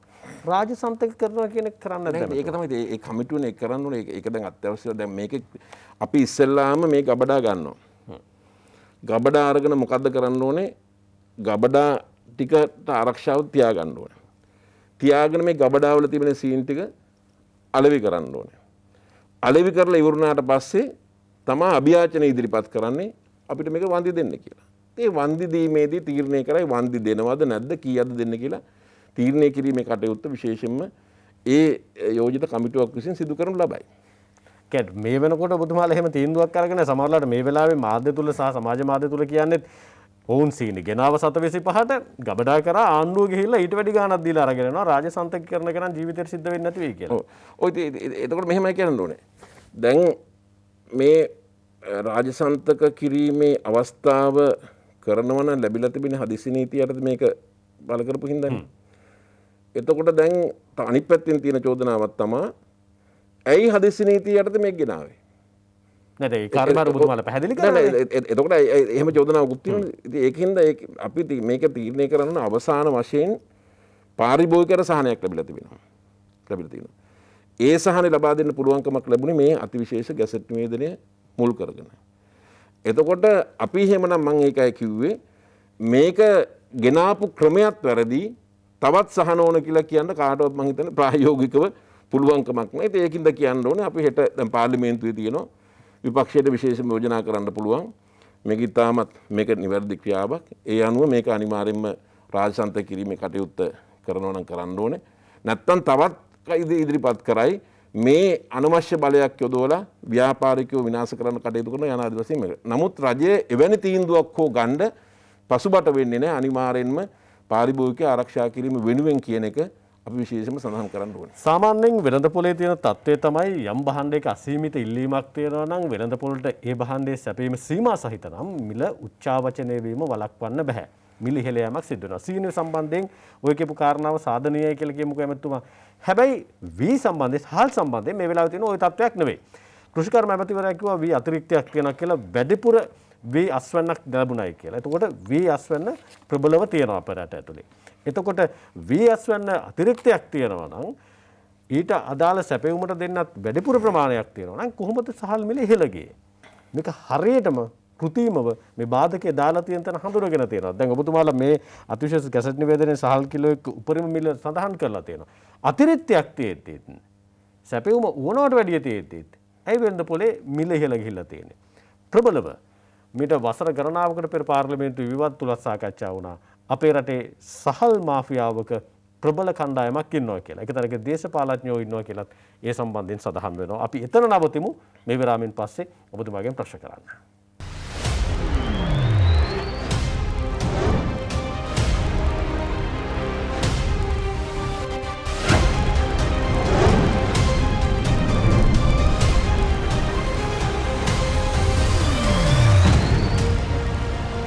අපි අලෙත් තීරණය සමගින් ගැසට් වලින් පමණක් භාණ්ඩ මිල පාලනය කරන්න පුළුවන්ද? රැකිය යුත්තේ ව්‍යාපාරිකයද පාරිභෝගිකයද කියන ප්‍රශ්නය ඔබ අභිමුඛ වෙනමින් අපි ඍජු ප්‍රශ්න කිරීමක් කරන්නේ සම්පූර්ණ සේවා සහ අලෙවි සංවර්ධන හා පාරිභෝගික ආරක්ෂණ රාජ්‍ය අමාත්‍යතුමන් ලසන්ත අලගිවන්න පැත්තවන්ගෙන් සිනි සම්බන්ධයෙන් ගැඹුරු ප්‍රශ්න කිරීම සහ මේ වෙලාවේ ඔබට තිබුණු ගැටලුකාරී තත්ත්වයන් පිළිබඳව අපි ඍජුව ඇහුවා. මම විරාමයට යන කලින් ඔබතුමාලගේ ප්‍රශ්න තිබ්බේ සහල් සම්බන්ධයෙන් ප්‍රශ්නේ. අපේ රටේ වී අතිරික්තයක් තියෙනවා කියලා කිව්වා. ආණ්ඩුව ඍජුව මැදිහත් වෙනවා කියලා කිව්වා. පාලන මිලක් දැම්මා. ඒ වගේම තමයි යුද හමුදාව යොදවලා වී මිලදී ගැනීම සිද්ධ කළා. කුෂිකර්ම ඇමතිවරයා සඳහන් කළා වී අතිරික්තයක් තියෙනවා කියලා. හැබැයි එහෙම පසුබිමක වුණත් ඔබතුමාලට මේ අතිවිශේෂ ගැසට් නිවේදනයක් නිකුත් කරලා පාලන මිලක් දාන්න වෙලා තියෙනවා හාල් වලට. මොකද්ද වෙලා තියෙන්නේ? ඇත්තටම මෙතන තියෙනව නේද බරපතල මාෆියාවක් ගරු ඇමතුමා? අනිවාර්යෙන්ම ඒක පිළිගන්න ඕනේ. දැන් මෙහිදී විශේෂයෙන්ම සඳහන් කරන්න ඕනේ අපේ රටේ 2020 අවුරුද්දේ එක හාල්ලටයක්වත් අපේ රට ආනයනය කළේ නැහැ. පළවෙනි දේ. එතකොට ඉතිහාසයේ අපේ රටේ මාධ්‍යවල අපිට අහන්න ලැබුණේ වී ටික මිනිස්සුන්ට විකුණ ගන්න බෑ. රුපියල් 8ට 9ට 10ට 12ට තමයි වී ටික මිනිස්සු විකුණ ගත්තේ. අවසානයේ වනකොට රුපියල් 32ක් තමා කිලෝ එකකට ගෙව්වේ. එතකොට ජනාධිපතිතුමා විශේෂයෙන්ම මේ සම්බන්ධව රුපියල් 50ක සහතික මිලක් ලබා දීම සිදු කරනු ලැබුවා. දැන් එතකොට අද අපි රටක් විදිහට බලනකොට ගොවියාගේ බී විකුණ ගන්න බෑ කියන ප්‍රශ්නයට දැන් ස්ථිරසාර විසඳුම් දැන් ලබා දීලා ඉවරයි. දැන් ඊළඟ ප්‍රශ්නේ තියෙන්නේ පාරිභෝගිකයා මේ නිසා සිදුවෙන අපහසුතාවයන් ටික කොහොමද මේක අවම කරගන්නේ කියන එක. එතනදී ඔබතුමාලා යම් තරක පසුතැවෙනවද රුපියල් 50 සහතික මිලක් ගොවියට ලබා දීම පිළිබඳව ගත්ත තීන්දුව දූරදර්ශී තීන්දුවක් කියලා ඔබතුමාලා විශ්වාස කරනවද?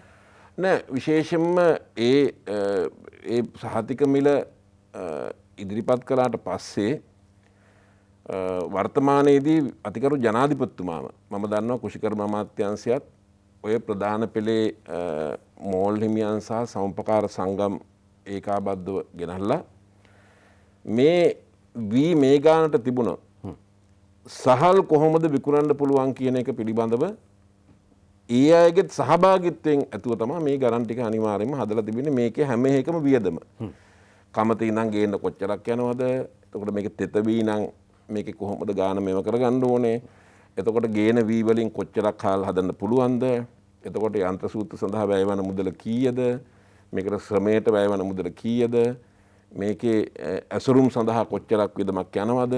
එතකොට මේකේ ලාභය කොච්චරද කියලා ගණනය කරලා තමයි විශේෂයෙන්ම ඔය මුලින්ම අත් වශයෙන්ම කියනවා නම් රුපියල් 2ක් මේ සැරේ වැඩි කළා. රුපියල් 2ක් වැඩි කළා. එතකොට 93යි කැකුළු හාල් තිබුණේ මේ සැරේ 95 කරලා තිබෙනවා. 96යි තිබුණේ නාඩු හාල් 98 කරලා තිබෙනවා. ඒ වගේම සම්බනන් 105 103 බවට පත් කරලා තිබෙනවා. 125යි කීරි සම්බා තිබෙන්නේ. එතකොට විශේෂයෙන්ම පසුගිය කාල සීමාව තුළදී මේ වී මිලදී ගැනීමට අනවශ්‍ය තරංකාරී තත්ත්වයක් වෙළඳපොළ තුළ ඇති වුණා. එතකොට රජය තීරණය කරන්නේ සහතික මිල, අවම මිල. එතකොට ඒකෙන් කියන්නේ වැඩි මිලදී ගන්න එපා කියලාත් කියන්න පුළුවන් කමක් නැහැ. එපා පුළුවන් කියලා ඒකකුත් නැහැ. එතකොට රජය කැමති ගොවියට වැඩි මිලක් දෙනවා නම්. හැබැයි ගන්න අය දැනගන්න ඕනේ වැඩියෙන් ගත්තට කීයටද විකුණන්න සිද්ධ වෙන්නේ. මේක හිතන්න නැතුව වීමිලදී ගැනීමේ යාන්ත්‍රණයක් අපේ රට තුළ ස්ථාපිත වුණා. එතකොට ඒ මොකද්ද? ගොවියට අවශ්‍ය ඕන තරම් අවශ්‍ය කියන්නේ තමන්ගේ නිෂ්පාදනයේ ගොවියට වී ටික තියාගන්න පුළුවන්. මෝල් හිමියන්ට වී ටික ගෙනහලා මෝලේ කොටන්න වී ටික තියාගන්න පුළුවන්. පසුගිය දශකයක් විතර කාල සීමාවක් තුළ අපේ රටේ ඇති වුණා අතරමැදියෝ ගිහිල්ලා වී අරගෙන වී ගබඩා කරගන්නවා. දැන් ඒ තත්ත්වය ඇති වුණේ විශේෂම මේක වැඩි වුණේ මේ බැංකු පොලිය අඩුවීමත් සමගම. මොකද්ද කළේ? මිනිස්සු බැංකුවල සල්ලි දාලා තිබෙනවට වඩා හොඳ ආයෝජනයක් වී ටිකක් අරගෙන තැන්පත් කරලා තිබ්බහම මාස 3-4කින් හොඳ ලාභයක් ගන්න පුළුවන් හොඳ ආයෝජනයක් කියන තැන ඉඳගෙන තමයි විශේෂම ගොවියොත් නොවන වීමෝල් හිමියොත් නොවන ඒක මේ ශේෂ්ත්‍රයට හොඳයි. ඒක අපි නරකයි කියලා කියන්නේ නැහැ. දැන් අද අපි මේ සහල් පිළිබඳව මොන ප්‍රශ්නේ මොනව ගත්තත් ගුණාත්මක භාවයේ පිළිබඳව අද අපේ රටේ සහල් පිළිබඳව කිසිදු ගැටලුවක් නැහැ. සහල් ටික ගෙනාපු හැටිය අපිට කිසිදු ගැටලුවකින් තොරව ඒක උයලා කන්න පුළුවන් මට්ටමකට තිබෙනවා. ඉතින් එතකොට මේකේ හොඳ තත්ත්වයන් මේක ගුණාත්මක වශයෙන් සහල් හොඳයි. ඒ වගේම මේ අතරමැදි පිරිසක් ඉන්න එක මේ ගොවියටත් හොඳයි. එතකොට රජයට මේ වී ගබඩා පවත්වාගෙන යාමට විශාල වශයෙන් අපහසුතාවයන් තිබුණා.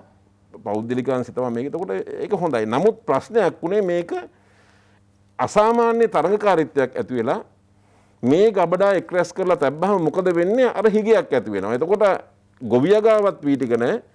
මෝල් වලටත් වී ටික නැහැ. අතරමැද වී ටික ගබඩා වෙලා තියෙනවා. දැනට ඔබතුමාලා පරීක්ෂා කරලා තියෙන ගබඩා වල සීල් තියලා තියෙන ගබඩා වල ඔබතුමාලා ඔය කියන විදිහට ප්‍රමාණවත් වී තුක තියනවද ඇතුලේ? දැනට වී ගබඩා අපි ඒ වගේම අපි ලියාපදිංචි කරන්න කියලා. අපි කිව්වා පාරිභෝගික අධිකාරියේ සියලුම වී සහල් ගබඩා ලියාපදිංචි කරන්න කියලා. එතකොට ලියාපදිංචි කරපු තියෙන ලංකාවෙම ගබඩා 150 200ක්ටත් වැඩි ප්‍රමාණයක් ලියාපදිංචි කරලා තිබෙනවා. නමුත් මේ දිනවලදී අර පළවෙනි සැරේ නැගෙනහිර සහ උතුරු මැද පළාත්වල වී ගබඩා 52ක් මෙට්‍රික් ටන් 9000ක් අසු වුණා. දැන් අදත් වී ගබඩා 10ක් අදත් මේ වුණා. ඒවන මේ වන විට මෙට්‍රික් ටන් 20000කට විතර ආසන්න ප්‍රමාණයක් මේ ගබඩා වලින් වී අනිවාර්යෙන්ම ලැබිලා තිබෙනවා. දැන් මේවත් විශේෂම වී අලෙවි මණ්ඩලයට ගන්නව අරගෙන මේව නම් කිසිදු ගැටලුවකින් තොරව ඒ ගබඩා කරුවන්ට මුදල් ගෙවීම ඒ තීන්දුවට ඇවිල්ලා ඉවරයි. ඒක අනිවාර්යයෙන්ම ඒක ඒ කියන්නේ ඔබතුමාලා මේ තීන්දුව ගන්න ගබඩාවල වී ටිකට අදාළ පුද්ගලයන් මුදල් සහතික මිලට. ඒ කියන්නේ රජයේ මේ වෙලාව රුපියල් 52කට සහතික මිල තියෙනවා. 50 52 තමයි ගන්න. ඔබතුමාලා මේ වෙලාවේ අනෙක් පැත්තෙන් නැගෙන චෝදනාවක් තමයි සමහර වෙලාවට අල්ලන්න යන හාල් මැස්සෝ සාලයෝ. හැබැයි ඔබතුමාලා තෝරු මෝරු අල්ලන දැන් අපේ රටේ ප්‍රබලව දේශපාලන සම්බන්ධ අයත් සමහර වෙලාවට ඊට වැඩි මූල් හිමියනුත් ඔයිට වැඩි ප්‍රමාණයක් හාල් තියාගෙන ඉන්නවනේ. වී තියාගෙන ඉන්නවනේ. ඔබතුමාලා ඒවටත් යනවද? නෑ ඉතින් මේ ඊයේ පෙරේදා ඒ ප්‍රධාන මෝල් පහට තමයි ඉස්සෙල්ලාම ගියේ. පොඩි අයට යන්නේ නැතුව අත්‍යවශ්‍ය කොමසාරිස්තුමයි පාරිභෝගික අධිකාරී සභාපතිතුමයි ලංකාවේ තියෙන ඉහළම ප්‍රධාන මෝල් වලට තමයි ගිහිල්ලා ඒ දැනුවත් කිරීම කරලා තිබෙන්නේ. දැන් විශේෂයෙන්ම හෙට ඉඳලා දැන් ඔතන තමයි සමහරවිට කෙනෙකුට ප්‍රශ්නයක් තියෙනවා. දැන් ප්‍රධාන මෝල් හිමියා ළඟට ගිහලා දැනුවත් කරලා එනවා. පොඩි මෝල් හිමියා ළඟට ගිහලා නැත්නම් පොඩි ගබඩා කරුවා ළඟට ගිහලා සීල් තියලා එනවා. නෑ ඒ සීල් තිබ්බේ ලියාපදිංචි කරපු නැතිවනේ. ප්‍රධාන මෝල් සියල්ලක්ම ලියාපදිංචි කරලා. එතකොට මේ සීල් තිබ්බේ සියලුම ගබඩා නෙමෙයි. මුද්‍රා තියන්නේ පාරිභෝගික අධිකාරිය ලියාපදිංචි කරපු නැති ගබඩා. එතකොට ලියාපදිංචි කරපු ගබඩාත් හැබැයි ගැනීමට කිසිදු බාධාවක් නැහැ. අත්‍යවශ්‍යව කොමසාරිස් වරයාට තියෙන බලතල අනුව. දැන් ඒකින්ද විශේෂයෙන්ම යම් හේකින් අපේ රට තුල හිගයක් ඇති වුණොත් අනිවාර්යෙන්ම මේ සෑම ගබඩාවකම තිබෙන වී සහල් අරගෙන වෙළඳ පොළට ලබා දීමේ කටයුත්ත අනිවාර්යෙන්ම අත්‍යවශ්‍ය කොමසාරිස්තුමා විසින් සිදු කිරීමට කටයුතු කරනවා. ඔබතුමාලා යම් තීන්දුවක් කරන් තියෙනවද කොතනකද හරි මේ වැටලීම් වලට යනකොට මාධ්‍ය අරයි යන්නේ නැහැ කියලා? ඒක ඉතින් යන අයගෙන් තමයි අහන්න ඕනේ ඒක. නෑ දැන් අපේ ස්වාධීන රූපවාහිනියේ ප්‍රාදේශීය මාධ්‍ය වේදින් යම් තැනක පැමිණිලි කළා මෙහෙට ඔබතුමාලා ඔය වැටලීම් වලට යනවා සමහර අයට යන්න දෙනවා සමහර අයට යන්න දෙන්නේ නැහැ කියලා. එහෙම තීන්දුවක් කරන් තියෙනවද කරන්නේ? තීන්දුවක් කරන්නේ මාධ්‍යට ගිහිල්ලා ඒව ආවරණය කරන්න ඔබතුමාලා නිරාවරණය කරන්න. අපි මුලින්ම කිව්වා ඒ කියන්නේ මේ සිද්ධිය ඇති වෙන්න කලිනුත් ඒ කියන්නේ දැන් සමහර ආයතන තිබෙනවා. ආයතන වල සන්නාමයන් තිබෙනවා. ඉතින් එතකොට වැටලීමකට යෑම මාධ්‍ය ආවරණයකින් තොරව යන්න කියන එක තමයි අපි මුලින් මීට මාස 6-7කට කලින් පොදුවේ ලබා දීලා තිබෙන උපදෙස්. ඒකට හේතුව සිද්ධි ගණනාවක් සිද්ධ වුණා. වැටලීමක් කරන්න යනවා. හැබැයි වරදක් නෙමෙයි. නමුත් ඒ වැටලීම කරන්න ගියා කියලා දැන් කිව්වොත් අහවල් සමාගමට යනවා ගුණාත්මක වාසියෙන් තොර පැරණි දින යොදවපු නිෂ්පාදන බැලීම සඳහා කියලා. එතකොට ගිහිල්ලා ඕක ප්‍රවෘත්තිය ගියොත් නමුත් එතන එහෙම එකක් නෙමෙයි නම් තිබුණේ. ඒ ආයතනයට අසාධාරණයක් වෙන හින්දා තමයි අපි කිව්වේ විශේෂයෙන්ම මාධ්‍ය ආයතන වලට එවැනි වැටලීම් වලට යනකොට පොදුවේ අපි පාරිභෝගික අධිකාරියට අවශ්‍ය උපදෙස් අනිවාර්යයෙන්ම ලබා දීමට කටයුතු කරලා තිබෙනවා. සමහර වෙලාවට පෞද්ගලික මාධ්‍ය වලට ඉඩකඩ ලබා දෙනවා, රාජ්‍ය මාධ්‍ය වලට ඉඩකඩ අහුරනවා කියන චෝදනාවක් නැගුණ එක තැනකදී. නෑ ඒක එහෙම කරුණු තියෙනවා අපිට ඉදිරිපත් කරන්න. ඒ මොනම හෝ මාධ්‍ය ආයතනයකට අසාධාරණයක් සිද්ධ වෙලා තිබෙනවා නම් අපි බොහෝම මාධ්‍ය ආයතනත් එක්ක අපිට මාධ්‍ය ආයතන ඕනේ. අපේ මේ පාරිභෝගික ආරක්ෂා කිරීමේ කටයුත්තේදී සෑම මාධ්‍යයකින්ම අපිට ඉතාමත් හොඳ සහයෝගයක් ලබා දෙනවා. අපි ඒක අපේක්ෂා කරනවා. ඒකින්ද ඕනෑම මාධ්‍ය ආයතනයකට අපේ මේ කටයුතු වලදී මොනවා හරි බාධා හෝ ප්‍රශ්න ගැටලු තියෙනවා නම් කරුණාකරලා මටම හරි කමක් නැහැ. එක්ක වෙළඳ ඇමතුමාට බඳුළු ගුණ ඇමතුමාට හරි කමක් නැහැ. කෙලින්ම කතා කරන්න අපි සූදානම් විශේෂයෙන්ම ඒ තිබෙන ප්‍රශ්න ගැටලු නිරාකරණය කරගන්න අපි මොනම ආකාරයකටවත් අපි ඕනෑම මාධ්‍යයකට අපි කතා කරනවා ඕනෑම කෙනෙක් අපිට දුරකථනයෙන් කතා කළොත් අපි පිළිතුරු ලබා දෙනවා. අපි කිසිදු බියක් සැකක් නැහැ. අපිට පිළිතුරු දෙන්න පුළුවන්. අපි අවංකව මේ සෑම කටයුත්තක්ම වෙළඳ අමාත්‍යමත් මමත් අපේ අමාත්‍යාංශය තුළ අපි කටයුතු කරලා තිබෙනවා. හරි. ඔබතුමා 2009 අංක 9 දරන පාරිභෝගික කටයුතු පිළිබඳ අධිකාරී පනත යටතේ ඔබතුමාලා මේ සැරේ නිකුත් කරපු ගැසට් නිවේදනය අනුව කීරි සම්බා 125යි රතු සුදු සම්බා ඔබතුමාලා 103ට ගැසට් කරලා තියෙනවා. ඊට පස්සේ ඔබතුමාලා සුදු රතු නාඩු රුපියල් 98යි ඊට පස්සේ සුදු කැකුළු ඔබතුමාලා 95ට දීලා තියෙනවා. මේව ගන්න නැහැනේ ඇමතුමා. සතෝසෙවත් සමහර වෙලාවට නෑ ඒක හරියි. ඉතින් දැන් මේ ගැසට් එක කවද දිනේ කියන්නේ ගැසට් එක ගහලා දැන් දවස් 3-4යි. එතකොට මේ වෙළඳපොළ අස්වාභාවික වෙළඳපොළක් තිබුණේ. බෙදා හැරීම අස්වාභාවිකයි. මිල අස්වාභාවිකයි. එතකොට ගැසට් එකක් ගහලා පැය 72ක් 48ක් යනකොට මේක එක පාරටම නිවැරදි වෙන්නේ නැහැ. ඇත්ත කතාව. දැන් අපි උදාහරණයක් විදිහට යන බස් එකකින් යන බස් එකකින්ම බැස්සොත් අපි මේ පැත්තටම දුවන්න ඕන. යන බස් එකකින් බැහැලා අනිත් පැත්තට හැරුණොත් වැටෙනවා. ඒකින්ද අපි වැටෙන්න කැමති නැහැ. අපි වැටෙන්නෙත් නැහැ. අපි මේ තාමත් කෙටි කාලයක් තුල ලබන සිකුරාදා විතර වීමට පෙර සිකුරාදාත් කල් වැඩි විශේෂයෙන්ම ජනාධිපතිතුමා අපට දැනුත් කතා කරලා අපිට කියනවා මේක ඉක්මනින්ම මේක මේව කරගන්න කියලා යථා තත්ත්වයට පත් කරන්න කියලා සෑම උත්සාහයක්ම අපේ වෙළඳ අමාත්‍යාංශයේ ඒ වගේම පාරිභෝගික අමාත්‍යාංශයේ පාරිභෝගික අධිකාරියේ සතොස ඒ වගේම දැන් අද අපි දිස්ත්‍රික් ලේකම්වරුන් ප්‍රාදේශීය ලේකම්වරුන් ජාලයක් අපි මේක සම්බන්ධ කරගෙන මේ වැඩපිළිවෙල ක්‍රියාත්මක කරන්නේ. ඒකින්ද අපි ඉදිරි දින 3 විතර ඇතුළත වෙනකොට විශේෂම මේ තිබෙන හිගය නැති කිරීම සඳහා අනිවාර්යයෙන්ම මිල පාලනය කරනවා කියලා කිව්වා. මිල පාලනය කළා වගේම හිගයත් වෙළඳපොළ නැති කිරීමට අනිවාර්යයෙන්ම කටයුතු කරනවා කියන එක වගකීමක් ඇතුව ප්‍රකාශ කරනවා. දැන් ඔබතුමාලා හෙට පනත ගේනවා පාර්ලිමේන්තුවට. ගෙනලා ඔබතුමාලා අනිත් සම්මත කරගත්තොත් නෑ අපි අනිත් සම්මත කරගන්න බෑ. හෙට පළවෙනි වර කියවීම ඉදිරිපත් කරන්නේ ඊළඟ පාර්ලිමේන්තු දිනේදී තමයි සම්මත කරගන්න පුළුවන්කමක්. ඒ කියන්නේ ඔබතුමාලා සාමාන්‍යයෙන් මේ වෙනකොට උත්සාහ කරන කොයි කාල සීමාවකද මේක නෛතික රාමුව නිර්මාණය කරන්න බලාත්මක කරන්න? ඒක අපේ වැරද්දක් නෙවෙයි. පාර්ලිමේන්තුව තියෙන දින තිබෙනවා. එතකොට මේ පාර්ලිමේන්තුවට පළවෙනි වර කියවීම ඉදිරිපත් කරලා සතියකින් පස්සේ එන ඕනෑම දවසකදී අපිට පුළුවන් පාර්ලිමේන්තුවට න්‍යාය පත්‍රයට ඇතුළත් කරන්න. ඒක කරලා වාද කරලා සම්මත කරගන්න. ඔව් දැනට ඔබතුමාලා සැලසුම් කරලා තියෙන විදිහට ආණ්ඩු පක්ෂ විදිහට ඔබතුමාලා සැලසුම් කරලා තියෙන විදිහට කවද විතර වෙනකොට මේ පනත සම්මත කරගන්න පුළුවන්? හෙට මේක පළවෙනි වර කියවීම අනිවාර්යයෙන්ම ඉදිරිපත් කරනවා. එතකොට ඊට පස්සේ විශේෂ පක්ෂ නායකයින් සාකච්ඡා කරලා මේකේ තිබෙන අත්‍යවශ්‍යතාවය තුළ සතියක් ඉක්බිත්තෙන් එළඹෙන පාර්ලිමේන්තු දිනේදී ඉතාමත් කඩිනමින් සාමාන්‍යයෙන් තියෙන ඊළඟ සතියෙන් පස්සේ දිනයක්.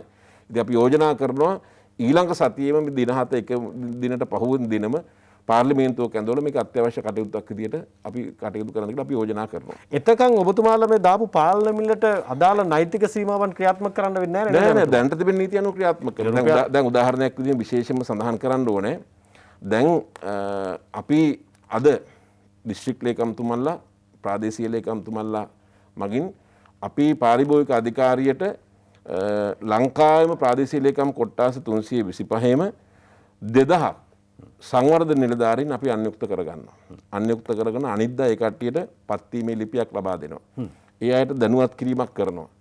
ඒ 2000ම සෑම ප්‍රාදේශීය ලේකම් කාර්යාලයකම සෑම නගරයකම බදාදා ඉඳන් තිබෙන කඩවලට ගිහිල්ලා සොයා බැලීම් කරනවා විශේෂයෙන්ම මේ පාලන මිලට වඩා වැඩි මිලකට අලෙවි කරනවාද කියලා. ඒ අනුව පාරිභෝගික අධිකාරියේ නිලධාරීනුත් ඒ තොරතුරු අරගෙන නැවත වතාවක් ගිහිල්ලා වැඩියෙන් අලෙවි කරනවා නම් අනිවාර්යෙන්ම ඒ සම්බන්ධව අවශ්‍ය දැනට තිබෙන නීතිමය ප්‍රතිපාදනය තුළ අවශ්‍ය ක්‍රියාමාර්ග ගැනීමට අනිවාර්යෙන්ම කටයුතු කරනවා. ඒ නිසා විශේෂයෙන්ම අපි ඉල්ලීමක් කරන්නේ තව සතියක් ඇතුළත අනිවාර්යෙන්ම මේ දඩ මුදල වැඩි වෙනවා. එතකොට සමහර විට උසාවියට ඉදිරිපත් කරන දවස වෙනකොට අලුත් නීති යටතේ ක්‍රියාත්මක කරන්න සිද්ධ වෙයි. ඒ නිසා එවැනි මට්ටමකට යන්න එපා. අපිත් කැමැත්තකින් නෙමෙයි මෙවැනි දේවල් කරන්නේ. විශේෂයෙන්ම අපේ රටේ ඉන්න ව්‍යාපාරිකින් ඒ වගේම සුළු ව්‍යාපාරිකින් 90%ක්ම සාධාරණ වෙළඳාම යෙදෙන්නේ. නමුත් 10%ක් විතර කරන වැරදි වැඩ නිසා තමයි මේ 90%ටත් මෙවැනි තත්ත්වයන් වලට මුහුණ පාන්න සිද්ධ වෙන්නේ.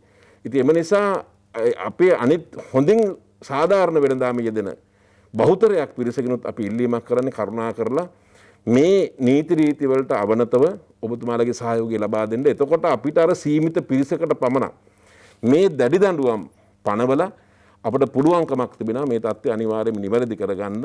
අපේ අවසාන ඉලක්කය මේ මිල පාලනයෙන් අපි ඉවත් වෙලා හොඳ ගුණාත්මක භාණ්ඩ හා සේවා ජනතාවට ලබා ගැනීමට තරගකාරයක් තත්ත්වයක් තුළ භාණ්ඩ සුලභ කරලා වෙළඳපොළ තුළ පාරිභෝගිකයාට අවශ්‍ය නිදහසේ තමන්ගේ ඒ භාණ්ඩ ටික ලබා ගැනීමට අවශ්‍ය පරිසරය ලබා දීම තමයි අපේ අවසාන රජයේ ඉලක්කය විදිහට. ගරු ඇමතුවා දැන් ඔබතුමාලා සීනි සම්බන්ධයෙන් ක්‍රියාත්මක වෙනවා අදාළ සීමාව තුල ඔබතුමාලා සීනි ගබඩා ටිකට යනවා අත්‍යවශ්‍ය ඒවා කොමසාරිස් වීත් ගන්නවා.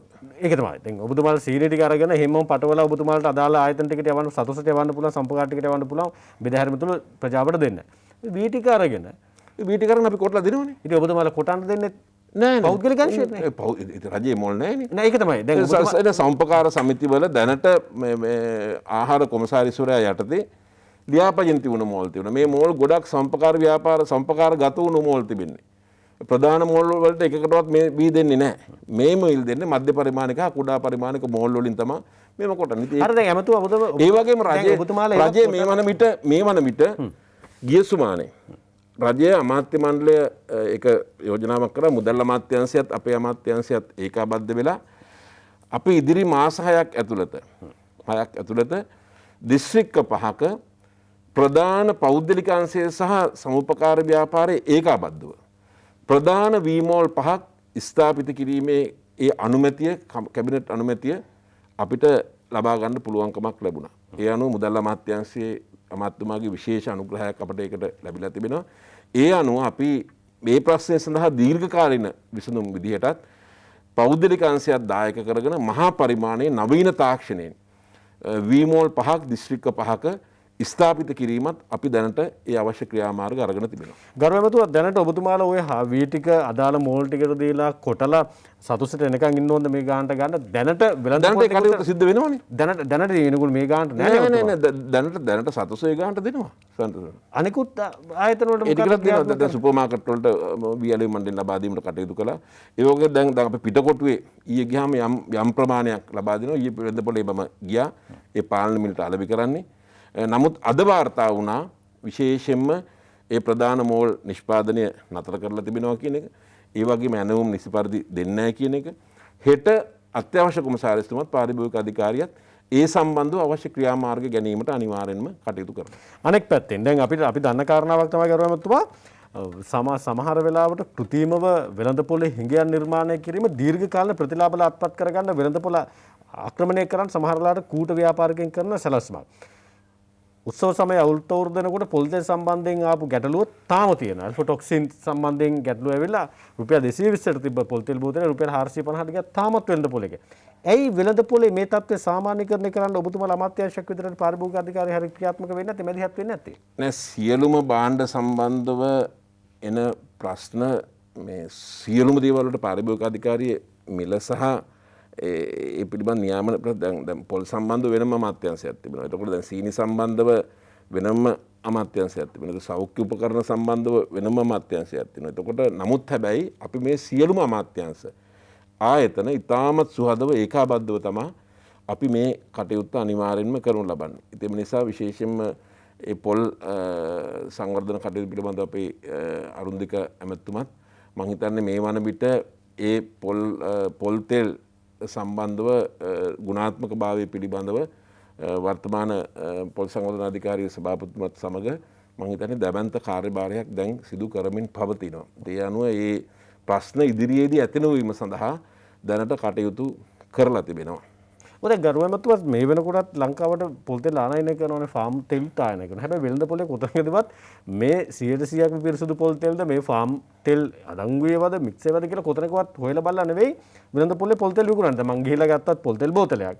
මටගේ ෆාම් තෙල් තියෙනවද නැත්නම් හොඳ පොල් තෙල්ද කියලා නෑ නෑ මතු. හැබැයි විකුණන්නේ අසාධාරණ මිලකට. නැත්නම් ගැටලුවක් තියෙනවනේ. පාරිභෝගික කටයුතු අමාත්‍යාංශයට ඔබතුමාලට මැදිහත් වෙන්න බැයිද? අනිත් එක පාරිභෝගික සේවා අධිකාරියට මැදිහත් වෙන්න බැයිද මේ මිල පාලනයක් කිරීම වෙනුවෙන් හරි ස්ථාවරව තත්ත්වෙන් පැහැදිලිවම පනත තියෙනවනේ. පාරිභෝගිකයට ලබා දෙන්න පිරිසුදු දෙයක් ලබා දෙන්න තත්ත්වාත්මක දෙයක් ලබා ඒ වෙනුවෙන් මැදිහත් වීමක් කරන්න බැරිද? නෑ මැදිහත් වීමක් වෙනවා.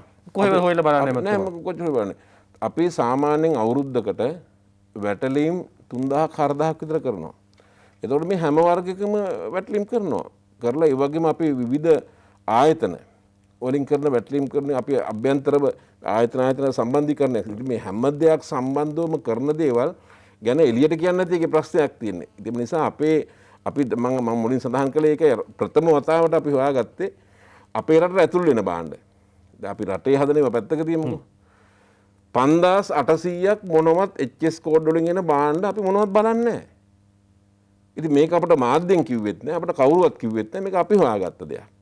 ඉතින් දැන් ඒ අනුව විශේෂම රේගුව දැන් ඒ භාණ්ඩ වර්ගීකරණයක් කරනවා මොන දැනට ගේන භාණ්ඩ මොනවද දැනට රාජ්‍ය ආයතන 40ක් බලනවා මේ භාණ්ඩ 1800 ගන්න. රාජ්‍ය ආයතන 40කට ආසන්න ප්‍රමාණයක් බලනවා කියලා ඒකත් අපි මේ මෑතකදී හොයාගත්තේ.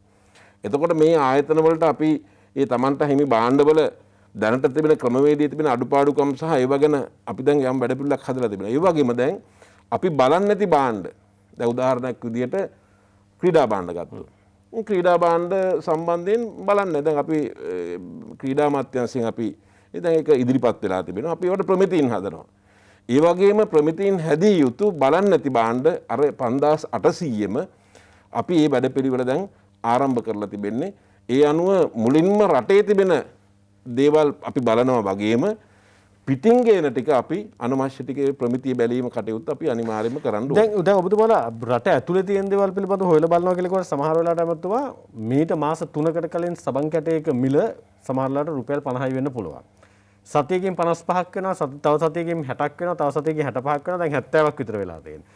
අත්‍යවශ්‍ය භාණ්ඩ සමහරලාට ඔබතුමාලා ලයිස්තුගත නොකරාට හැම ගෙදරකම හැම කෙනෙක්ම සබන් පාවිච්චි කරනවා. ඒ බිස්කට් පැකට් එක ගත්තත් ඒ වගේ. නෑ අනිවාර්යයෙන් නෑ. සෑහෙන වැඩිවීමක් තියෙන කොතන මැදිහත් වීමක් නෑනේ කරුවේ. නෑ විශේෂම තීරණය කරන්න ඕනේ දැනට මිල පාලනයක් කරන භාණ්ඩ තිබෙනවා.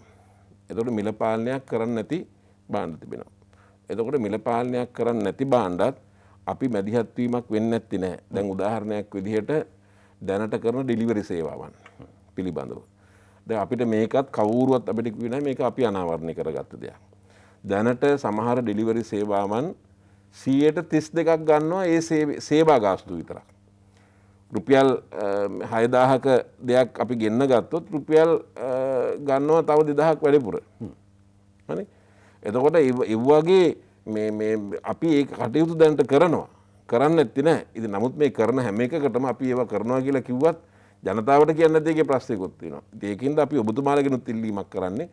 ඌවගේ මම ඒකයි මුලින්ම සඳහන් කළේ වෙළඳ පොලේ හෝ මෙවැනි තිබෙනවා නම් කරුණා කරලා අපට ඒවා ලබා දෙන්න අපි ඔබතුමාලා සහ කිසිම කෙනෙක් පුද්ගලයෙක් වෙන්න පුළුවන් පුරවැසියෙක් වෙන්න පුළුවන් අපිට කියන කරුණු මොනම ආකාරයකවත් අපි අහක දාන්න ඉවත දමන්න අපි බලාපොරොත්තු වෙනවා. දැන් ඔබතුමා ආවේ හොඳ තැනකට. පාරිභෝගික අධිකාරියට සාමාන්‍යයෙන් වාර්ෂික වෙනවා පැමිණිලි 6000කට වැඩි සංඛ්‍යාවක්. එනවා. හැබැයි ඒවට මම පාරිභෝගිකයෙක් විදිහට පැමිණිල්ලක් කරොත් සමහරවිට ප්‍රතිඵල එන මට තව අවුරුදු 2ක් 3ක් යනවා වෙන්න පුළුවන්. දැන් ගැටලුවක් නෑ මතුමා ඉතින් දැන් මේ වන විට වර්තමාන සභාපතිතුමා ඇතුළු අධ්‍යක්ෂක මණ්ඩලය විශේෂයෙන්ම දැන් පසුගිය කාල සීමාව තුළ දැන් ප්‍රශ්නයක් තිබෙනවා මෙවැනි පැමිණිලි විමර්ශනය කරන්න කණ්ඩායම් කැඳවන්න ඕනේ. එතකොට දැන් ඔබතුමාලා දන්නවා පහුගිය අවුරුදු දෙකේම නමුත් අපි කොවිඩ් මේ උවදුර තත්ත්විත වුවත් මං හිතන්නේ විශාල වශයෙන් පැමිණිලි තිබුණා 6-700ක්. නමුත් දැන් ඒක ඉතාම සුළු ප්‍රමාණයකට අඩු කරලා තිබෙනවා. අපි බලාපොරොත්තු වෙලා හිටියේ මේ වන විට මේ සියලුම හිග විමර්ශනය නොකරපු පැමිණිලි විමර්ශනය කරලා ඉවර කරලා සතියක් ඇතුළත අලුතෙන් එන පැමිණිලි විමර්ශන කරන මට්ටමකට ගෙනෙනවා. අපි මේ මට්ටමට ගෙනෙනවා. නවීන තාක්ෂණය අපි හඳුන්වා දෙනවා. විශේෂයෙන්ම නවීන තාක්ෂණය අවශ්‍යයි. ඒ වගේම අපි තව වැඩපිළිවෙලක් ක්‍රියාත්මක කරනවා. දැන් අද පාරිභෝගිකයෙකුට අද අපි සුපර් මාකට් එකකට ගියොත් මේ තිබෙන බ්‍රෑන්ඩ්ස් අතරින් මොනවද හරි දේ කියන එක පිළිබඳව බලා ගන්න ක්‍රමයක් නැහැ. අපි පාරිභෝගික අධිකාරියේ අපි දැනටමත් haridey.lk ඒ වෙබ් අඩවිය නම haridey.lk වලට ගියාන් පස්සේ අපේ රටේ තිබෙන මුලින්ම ප්‍රමිතිගත කරලා තිබෙන ප්‍රමිතිගත කරලා තිබෙන වර්ගවල ඒ බෑන්ඩ්ස් පව අපි මේ වෙබ් අඩවියට අපි දානවා. එතකොට ඊළඟට රටෙන් ආනයනය කරන්න එන ඒවා අපි මේ වෙබ් අඩවියට දානවා. ඕනම වර්ගයක් වෙන්න පුළුවන්. සෙලියුලර් දුරකථනයක් අපි ගන්නවා නම් ඒ වගේම අපි දැන් TRC එකත් එක්ක මේ දුරකථන විශේෂයෙන්ම ආනයනය කිරීමේදී දැන් මේ වගේ තියෙනවා එමි නම්බර් එකක්. එමි නම්බර් එකක් තියෙනවා. දැන් තාම ඒක TRC එක තාම වේගවත්ව ක්‍රියාත්මක කරලා නැහැ. ඒක අපි ඉතාමත් සාකච්ඡාවට ගණනාවක් අපි පැවැත්තුවා. විශේෂයෙන්ම මේක තාක්ෂණයෙන්ම පුළුවන්. එතකොට දැන් මම මේ වගේ ජංගම දුරකථන 100ක් ගෙන්නනවා නම් එතකොට මේකේ එමි නම්බර්ස් ටික දෙනවා. එතකොට අපි අවසර දුන්නොත් මට මේ එමි නම්බර්ස් ටික සිස්ටම් එකට දාපුවාම එතකොට මේ කනෙක්ෂන් දෙන්න පුළුවන් ඒ එමි නම්බර් එකට විතරයි. ඉතින් ඒක ක්‍රියාත්මක කරන්න ඕනේ. එතකොට ඒක යම්කිසි ආකාරයක ඩුප්ලිකේට් මොනවා හරි ෆෝන් ආවොත් අද විශාල ප්‍රශ්නයක් ඒක. ගුණාත්මක භාවයක් නැති ජංගම දුරකථන. ඉතින් ඒකින්ද මේ හැම අංශයක් පිළිබඳවම පාරිභෝගික අධිකාරී විදිහට අවශ්‍ය අවධානය යොමු කරලා තිබෙනවා. අපි වැඩ ගොඩාක් සමහරවිට දැන් ගරුමැතිතුමා කෙනෙකුට ප්‍රශ්නයක් තියෙනකොට මම කඩේට ගිහලා සබන් කැලක් මිලට ගන්නවා නම් ඒකේ භාණ්ඩයේ මිල සතියකින් ඉහළ ගිහිල්ලා තියෙනවා නම් ඒක මම පාරිභෝගික අධිකාරිය පැමිණිලි කරන්න ඕන. පාරිභෝගික අධිකාරිය වගකීමක් නැද්ද අදාළ ආයතන වලට වෙළඳ පොලේ තියෙන භාණ්ඩ පිළිබඳ සමීක්ෂණයක් කරලා හෝ ඒ පිළිබඳ මිල උච්චාවචන වීම පිළිබඳ අධීක්ෂණයක් කරලා හෝ පාලනය කරන්න මැදිහත් වෙන්න ස්වර්ණ පැමිණිල්ලකින් තොරව මැදිහත් වෙන්න සීමාවක් මැදිහත් වෙනවා. එනදී ඇමතුමා සමහරවිට මේ භාණ්ඩ ඒ තරමට ඉහළ යන්නේ කොහොමද ඇමතුමා? හරි ඉතින් භාණ්ඩ වර්ග කීයක් තියෙනවද ඔබතුමා කියන්නේ භාණ්ඩ වර්ග කීයක් තියෙනවද කියලා? අත්‍යවශ්‍ය ටික හඳුනා ගන්න බැරිද කියලා භාණ්ඩ වර්ග කීයක් තියෙනවද කියලා කියන්නකො. ඉතින් ඔබතුමාට අත්‍යවශ්‍ය එක තව කෙනෙකුට අත්‍යවශ්‍ය නොවෙන්න පුළුවන්. ඒකින්ද අපට අත්‍යවශ්‍යද නැද්ද වෙළඳ පොලේ භාණ්ඩයක් විකිනෙනවා නම් ඒ භාණ්ඩයේ මිල සහ ඒ භාණ්ඩයේ ගුණාත්මක වායු පිළිබඳව වගකීමක් බාර ගන්න ඕනේ. ඒකයි මම සඳහන් කළේ. දැන් අපි පහුගිය කාලේ කේබල් වයර් මිල වැඩි. ඉතින් ඒක නිසා අපි සමාගම් සේරම අපි කියන තවත් එක ස්ථිරසාර විසඳුමක් හම්බ වුණේ නැහැ. හැබැයි ඒකේ ප්‍රශ්නේ වෙලා තිබුණේ විශේෂයෙන්ම මේකට මේ අයගේ මේ පාලන මිලක් කියලා එකක් තිබුණේ නැහැ. නමුත් සමාගමෙන් නිකුත් කරන ගාණ තිබෙනවනේ. සමාගමෙන් නිකුත් කරන ගාණ දැන් රුපියල් 400 නම් 400 නම් මේකේ මේ රුපියල් 600ක් විතර ඒකේ ගහලා තියෙනවා. ඒතර මේ අය දෙන්නේ 400යි. නමුත් මේ 600 ගැහුවට 600ට විකුණන්නෙත් නැහැ. එතකොට අර ඉන්න අලෙවි නියෝජිතයෝ තරඟකාරීත්වයක් තුළ 400 ඉඳන් 600 දක්වා අතර ඕනෑම මිලකට විකිණීමේ තත්ත්වයක් තමයි තිබෙන්නේ. දිස්ත්‍රික්කයේ නියෝජිතයා තියා ගන්නවා 10%ක් විතර. එතකොට කඩවලට දෙනවා. එතකොට කඩවලට එන එක්කෙනා මොකද කියන්නේ? අපි කියනවා අපි එතකොට යම්කිසි ආකාරයක තරඟකාරීත්වයක් තිබෙනවා. අපි ඒක එන්න කියලා මොකද කළේ?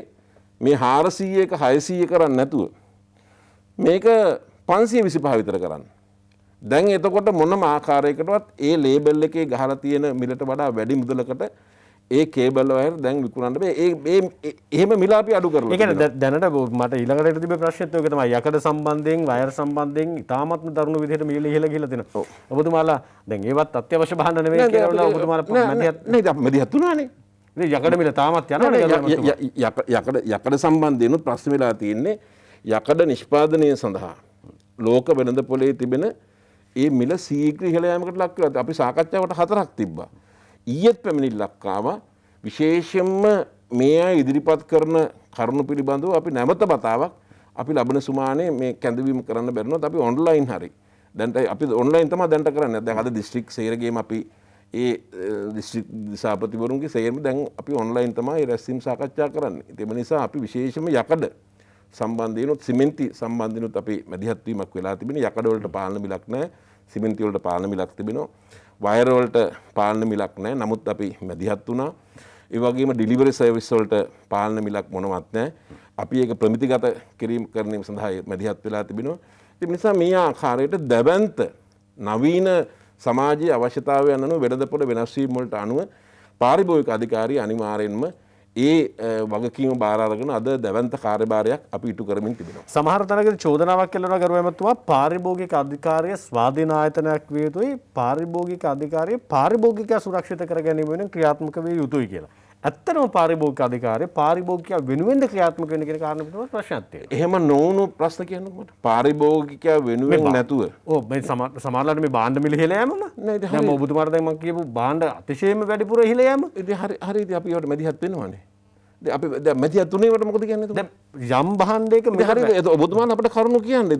අපිත් අපේ විශේෂයෙන්ම අපි භාණ්ඩ වර්ග අපි 250ක දිස්ත්‍රික්ක 25ේම අපි සුමානිකර සැරයක් මිල ගෙන්න ගන්නවා. දැන් අද අපි මේ මිල පාලනයක් නැති භාණ්ඩ එළවලු ගත්තත් සමහර විට එළවලු තිබෙනවා බෝංචි රුපියල් 200 නම් මාතර. හරිද? අනිත් පැත්තෙන් ගත්තොත් ත්‍රිකුණාමලේ 340 වෙන්න පුළුවන්.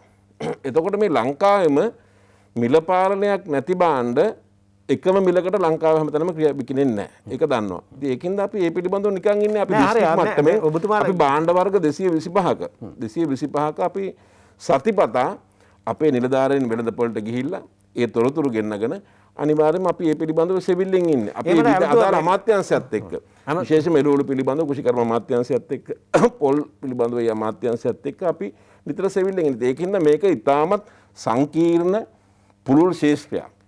එම නිසා අපිට පාරිභෝගික අධිකාරියට 100%ක්ම අපි හරියට සියලුම භාණ්ඩ ගැන කරනවා කියලා මම කියන්නේ නැහැ. නමුත් අඩුපාඩුකම් අඩුවේ තමයි අපි මේක කරන්නේ. ඔව් ඇමතුම එතනදී නැගෙන චෝදනාවත් සමහරලාට අපේ රටේ නෛතික ආයතන පාරිභෝගිකය සුරක්ෂිත කරන්න තියෙන්නේ පනතෙන් පාර්ලිමේන්තුවේ සම්මත කරගෙන පාරිභෝගික අධිකාරිය. පාරිභෝගික අධිකාරිය දෙන නියෝග හරි පාරිභෝගික අධිකාරිය දෙන නෛතික බලය හරි සමහර වෙලාවට වෙළඳ ආයතන වෙළඳ සමාගම් අපි කියන්නේ මායින් කරන්න නැති තැනක තියෙනවද? නෑ ඉතින් දැන් මේ වගේ දඩ තිබුණාම මායින් කරන්න ඕනේ නෑනේ. ක්‍රීමා සමාගම රුපියල් 12කින් පිටිමිල වැඩි කරා. නෑනේ දැන් ඒක අඩු කරන්නේ. ඉතින් වැඩි කරානේ කරුවා. වැඩි කරාද අපි කතා කරලා අපි අඩු කරා. නෑ ඒක නෙමෙයි. දැන් උන් වැඩි කළේ ඔබතුමාලගෙන් අහලා නෙවෙයිනේ. උන් වැඩි කරා. උන් රෑලි වෙනකොට වැඩි කරා. හැබැයි ඔබතුමාලා මැදිහත් වෙලා උන් අඩු කරානේ. හැබැයි පාරිභෝගික අධිකාරියේ නෛතික සීමාව බලවත් වුණා නම් පාරිභෝගික අධිකාරිය ප්‍රබලයි නම් පාරිභෝගික පැත්තෙන් දැන් උන් හිතුමතේ වැඩි කරලා අඩු කරන්නේ නැහැ නේ කරුවා මෙතුමා. නෑ ඉතින් අපි වැඩි අඩු කෙරෙව්වනේ. නෑ අඩු කරෝපේක හරි ඒක තමයි මම කියන්නේ. අඩු කරෝපේක ඔබතුමාලා මැදිහත් වැඩි කරලා හැබැයි දැන් සමහර වෙලාවට මම හොරකමක් කරලා පොලිසියෙන් අල්ලගෙන ගියා නම් මම පොලිසියට බයයින් හොරකම කරන්න. හැබැයි ගිහිල්ලවල මං ආපහු ඇවිල්ලවල පොලිසියෙන් කියනවා කමක් නැහැ කියලා ප්‍රශ්නයක් තියෙනවා. ඔව් ඒ කට්ටිය වැඩි කළා. එතකොට අපි කතා කළායින් පස්සේ අඩු කළේ ඒ කට්ටිය බය හින්දා තමයි අඩු කළේ අත්ත කතාව. එහෙනම් බය නැති හින්දාද උන් වැඩි කළේ කලින්? නෑ ඉතින් අපි දැන් මේක අවශ්‍ය දේ වෙලා තියෙනවනේ කොහොම හරි. දැන් අපි මේක මම ඔබතුමාගෙන් අහන්නේ අප අදාළ ලංකාව ඇතුළේ පාරිභෝගිකය වෙනුවෙන් ගේන භාණ්ඩ ආනයන කරන සමාගම් පාරිභෝගික අධිකාරියේ නෛතික සීමාව පිළිබඳව අවබෝධයක් නැත්නම් නෛතික සීමාව ඉක්මවලා යන්න හදනවද? පාරිභෝගික සේවා අධිකාරියට තවත් නෛතික බලයක් ඕනද උන් පාලනය කරන්න කියලා මම ඔබතුමාගෙන් අවශ්‍යයි. දැන් විශේෂයෙන්ම භාණ්ඩ වර්ග කීපයක් පිළිබඳව ශ්‍රේෂ්ඨාධිකරණයේ පවා නඩු තිබෙනවා. දැන් මිල එකක් පිටි. ඒ වගේම ගෑස්. හරිද? ගෑස් සහ පිටි පිළිබඳව පාරිභෝගික අධිකාරියත් සමග ශ්‍රේෂ්ඨාධිකරණයේ අභියාචනාධිකරණයේ මේ මිල පාලනය පිළිබඳව ගැටීම් තියෙනවා. ඇත්ත කතාව. ඉතින් මේ ගැටීම් තිබෙන නිසා ඔබතුමා අර මුලින් ඇහුවා වගේ තාම 100%ක්ම ඍජු පාලනයක් නැති තැන් තිබෙනවා. ඉතින් ඒකට තිබෙන නීතිමය බාධාවන් මේ පනත තුළින් තමයි අපි සංශෝධනය කරගන්න විශේෂයෙන්ම බලාපොරොත්තු වෙන්නේ. එතකොට මේ වගේ තත්ත්වයක් තිබෙනවා විශේෂයෙන්ම ඔබතුමාලගේ හඳුනා ගැනීම අනුව දැනට ඔබතුමාලා දඩ සීමාවන් ඉක්මවීම ඔබතුමාලා තියෙනවා 500කින් 1000කින් විතර වැඩි කරලා තියෙනවා දඩ සීමාව. ඒක විතරද මේ වෙලාවේ පාරිභෝගික සේවා අධිකාරියට පාරිභෝගික සුරක්ෂිත කිරීම වෙනුවෙන් දෙන්න තියෙන අවිය එතනින් එහා ගිහලා ඔබතුමාලා හඳුනාගත්ත තව මෙන්න මේවා දෙන්න ඕන කියලා යෝජනා තියෙනවද ඔබතුමා? වගන්ති 72ක් සංශෝධනය කරලා තිබුණා. ඔව් ඒ අතරින් ප්‍රබලවම දැන් ඔබතුමාලා එකක් නේ තියලා තියෙන ඉස්සරහින්. ඊට එහා ගියපු තව බලයක් අවශ්‍යයි කියලා ඔබතුමාලා හිතනවද? නෑ ඉතින් ඒ අවශ්‍ය බලය අපි මේකෙන් ගන්නවා. අවශ්‍ය බලය නව සංශෝධනය තුලින් අපි ගන්නවා. ඉතින් එතකොට අපි මේක මේ දැනටමත් අවසාන අධීරයේ තිබෙන්නේ අපි සියලුම පාර්ලිමේන්තු මන්ත්‍රීවරු 225ටම අපි මේක යොමු කරනවා.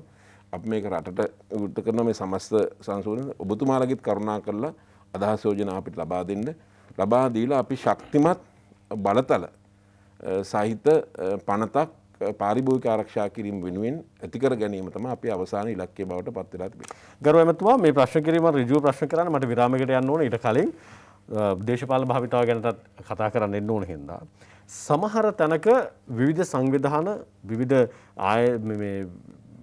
සංවිධාන කණ්ඩායම් සමහර වෙලාවට පාරිභෝගිකයන් සුරක්ෂිත කර ගැනීමෙන් හෝ වේවා අලෙවි සම්බන්ධයෙන් හෝ වේවා ස්ථාපනය වෙලා තියෙනවා. යම් තැනක මතයක් ඇතිවෙමින් තියෙනවා. සමාජ මාධ්‍යත් එක් තැනක දෙතැනක වාර්තා කරන තිබුණා. සමහර වෙලාවට මේ භාණ්ඩ වලින් රුපියල් 2ක් ඒ අදාළ සංවිධාන වලට යනවා. සමහරලාට ඒ අදාළ ආයතන වලට යනවා. එහෙම ගියපුවාම කොතනකදවත් සමහර වෙලාවට රජයට මේ භාණ්ඩ මිල පාලනය කරගන්න බැරි වෙයි කියලා. සමහර දේශපාලන පක්ෂත් ඒක ඍජුව සම්බන්ධ වෙන්න පුළුවන්. වක්‍ර බහුව වෙන්න සම්බන්ධ පුළුවන්. එහෙම තැන් ඔබතුමාට හඳුනගන්න පුළුවන්කම ලැබිලා තියෙනවා. සහල් සම්බන්ධයෙන් සහල් කිලෝ එකකින් දෙකක් රුපියල් 2ක් අදාළ සංවිධානයට යන්න, රුපියල් 2ක් අදාළ පක්ෂයට යන්න, අදාළ පුද්ගලයාට යන්න. එහෙම තියෙනවද ගරු එමතුමා? නේද විශේෂයෙන්ම එවැනි බලවේග නැහැ කියලා කියන්න පුළුවන් කමක් නැහැ.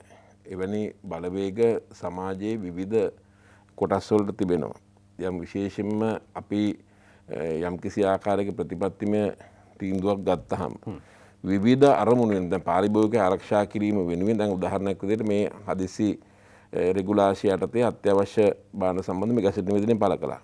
දැන් එතකොට මේක තුලින් මොකද්ද මම මුලින් සඳහන් කළේ අවසාන ප්‍රතිඵලයේ පාරිභෝගිකයාට මිල අඩු වෙලා තිබෙනවා. ඉතින් එතකොට දැන් අපි සියලුම දෙනාම මේ මිල අඩු වීම භුක්ති විඳින්න දෙපෑ. එතකොට තවත් පුළුවන් නම් මේක අඩු කරගන්න ක්‍රමයක් තියෙනවනේ කතා කරගන්න වෙන්නේ. දැන් මේ අඩු කරපු ක්‍රමය ගැන විවේචනය කරනවා.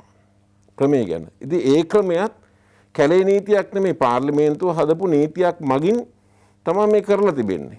ඉතින් මම ඒ වගේ බලවේග තිබෙනවා. බලවේග හැම ප්‍රශ්නයකටම තියෙනවා.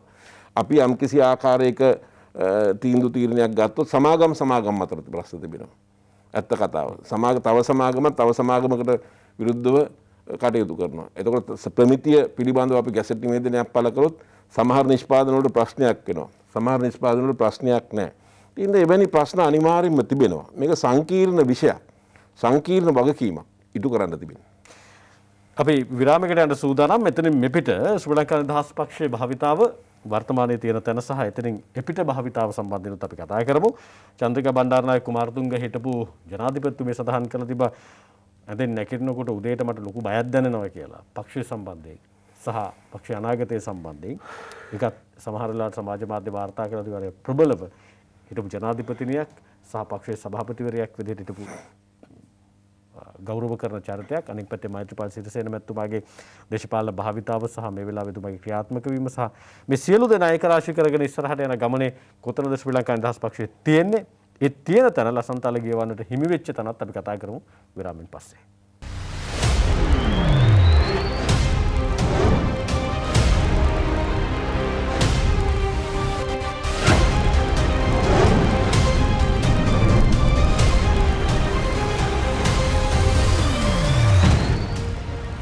අපි අලෙත් තීරණය සමගින් සම්පකාර සේවා අලෙවි සංවර්ධන සහ පාරිභෝගික ආරක්ෂණ රාජ්‍ය අමාත්‍යතුමන් ලසන්ත අලගියවන්න පැතුමන් එක්ක පක්ෂයේ ළඟට යන්න සහ පක්ෂයේ ලසන්ත අලගියවන්න රාජ්‍ය අමාත්‍යතුමාට තියෙන තැන ගැන අහන්න කලින් ඔබතුමාගේ අමාත්‍යාංශ වගකීම ඇතුලේ සම්පකාර සේවා අලෙවි සංවර්ධන කාර්යයක් තියෙනවා. අපි පාරිභෝගික ආරක්ෂණ සම්බන්ධයෙන් බරපතල සාකච්ඡාවක හිටියා. අපි ගැඹුරු සාකච්ඡාවක් කළා. සමහර වෙලාවට එක්තැනක අභියෝගයක් තියෙනවා ලිබරල් ක්‍රමය තුල ආර්ථික ක්‍රමය තුල ඔහේ පාවෙන්න දීලා සමහර වෙලාවට එක්සත් ජාතික පක්ෂ ආණ්ඩුවේ තියෙන ප්‍රතිපත්තිය තුල ඔවුන් බොහෝ වෙලාවට උත්සාහ කළා පෞද්ගලික අංශය තුල සහ රාජ්‍ය අංශය තුල ඔවුන් ඔහේ පාවෙන්න ඉඩ කරලා දාන්න. හැබැයි ඉතින් එපිට බණ්ඩාරනායක මැතිණියගේ කාල සීමාව තුල සම්පකාර ව්‍යාපෘති ආරම්භ කරනවා. ඒක වර්ධනය කරගන්නවා. ඉතින් මෙහෙට එන කාල සීමාව තුල සම්පකාර සම්බන්ධයෙන් ප්‍රජාවක තිබුණා යම් පැහැදීමක් හැම ගමකම තියෙනවා. අම්පාර එහා කොනට ගියත් තියෙනවා. පොළොන්නරුව එහා කොනට ගියත් තියෙනවා. හැබැයි මේක අද අකර්මණ්‍ය වෙලා තියෙනවා. ගරු එමතුමා සමහර වෙලාවට ඔබතුමාලා ගැසට් ගහලා භාණ්ඩ මිල පාලනය කරන්න උත්සාහ කරාට සම්පකාර ක්‍රමේ සාර්ථකව තිබුණා නම් එහෙම එච්චර දඟලන්න ඕනේ නැහැ. මොකක්ද ඔබතුමාලගේ තියෙන වැඩපිළිවෙල තරගකාරීව රාජ්‍ය අංශයත් පෞද්ගලික අංශයත් එක්ක තරගකාරීව හැප්පෙන්න සම්පකාර ශ්‍රේෂ්ඨයට ඔබතුමාලා ලබා දෙන්න සූදානම් වන ජීවය? අත වශයෙන්ම අපේ රටේ ශ්‍රී ලංකා නිදහස් පක්ෂය ප්‍රමුඛ ආණ්ඩු තිබෙන සෑම යුගයකම සම්පකාර ව්‍යාපාරය ශක්තිමත් වෙනවා. ඊට පස්සේ වෙනත් පක්ෂ ආණ්ඩු තිබෙන යුගයන්වලදී සම්පකාරය කඩා වැටෙන මේක තමයි ඉතිහාසය සිද්ධ වුණේ. ඒ වගේම දේශීය ආර්ථිකයක් කෙරෙහි මුල් තැන දෙන අවස්ථාවක සම්පකාරය ඕන වෙනවා. වසංගතයක්, ගම් වතුරක්, ලෙඩක් දුකක් ඕන වුණාම සතොස් සම්පකාරය ඕන වෙනවා. මේක තමයි ඉතිහාසය. ඉතින් අද මේ සෑම පරිසරයක්ම සමූපකාරයක සහ සතුසේ අවශ්‍යතාවය අද ඇවිල්ලා තිබෙනවා. අද වසංගත තත්ත්වයක් තිබෙනවා.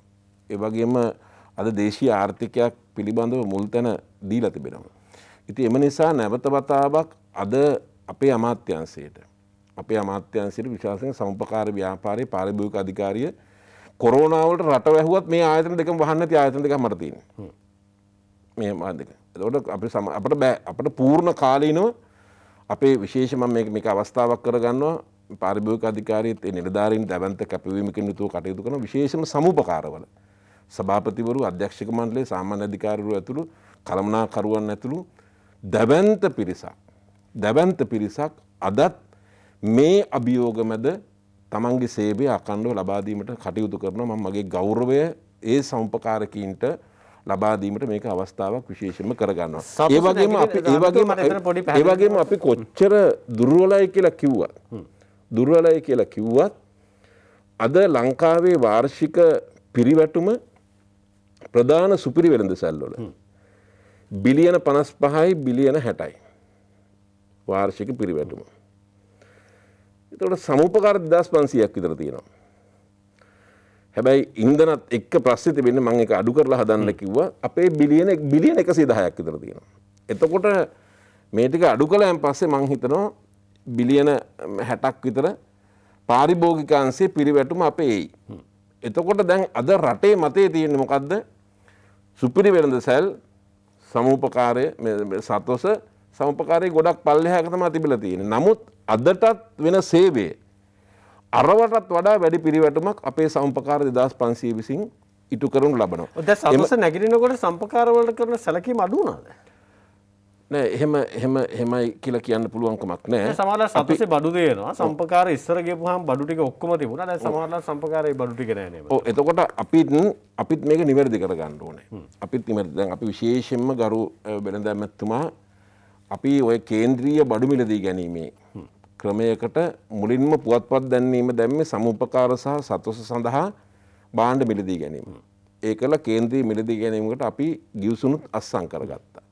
නමුත් අපේ සම්පකාර ශේෂ්ත්‍රයේ තිබෙන ආකල්පමය සහ පරිපාලනමය ගැටලු කීපයක් නිසා අපිට ඒ සතොසෙන් දීපු අඩු බඩු ටික අරගන්න අපට පුළුවන්කමක් ලැබුණේ නැහැ. නමුත් අපි ඒක අතරමැද දමන්නේ නැහැ. දැන් උදාහරණයක් විදිහට මේ වෙලාවේ රතු සීනි අපි සම්පකාර සියලුම මේවට සම්පකාර ලංකාවේම සම්පකාර සමිතිය වලට ලබා දුන්නා. දැන් මේ සීනි ටික ලංකාවේම සම්පකාර සමිතිය වලට ලබා දෙනවා. අපි ආනයනය කරන ලබන සීනි අපි සම්පූර්ණ සම්පකාර සමිතිය වලට ලබා දෙනවා.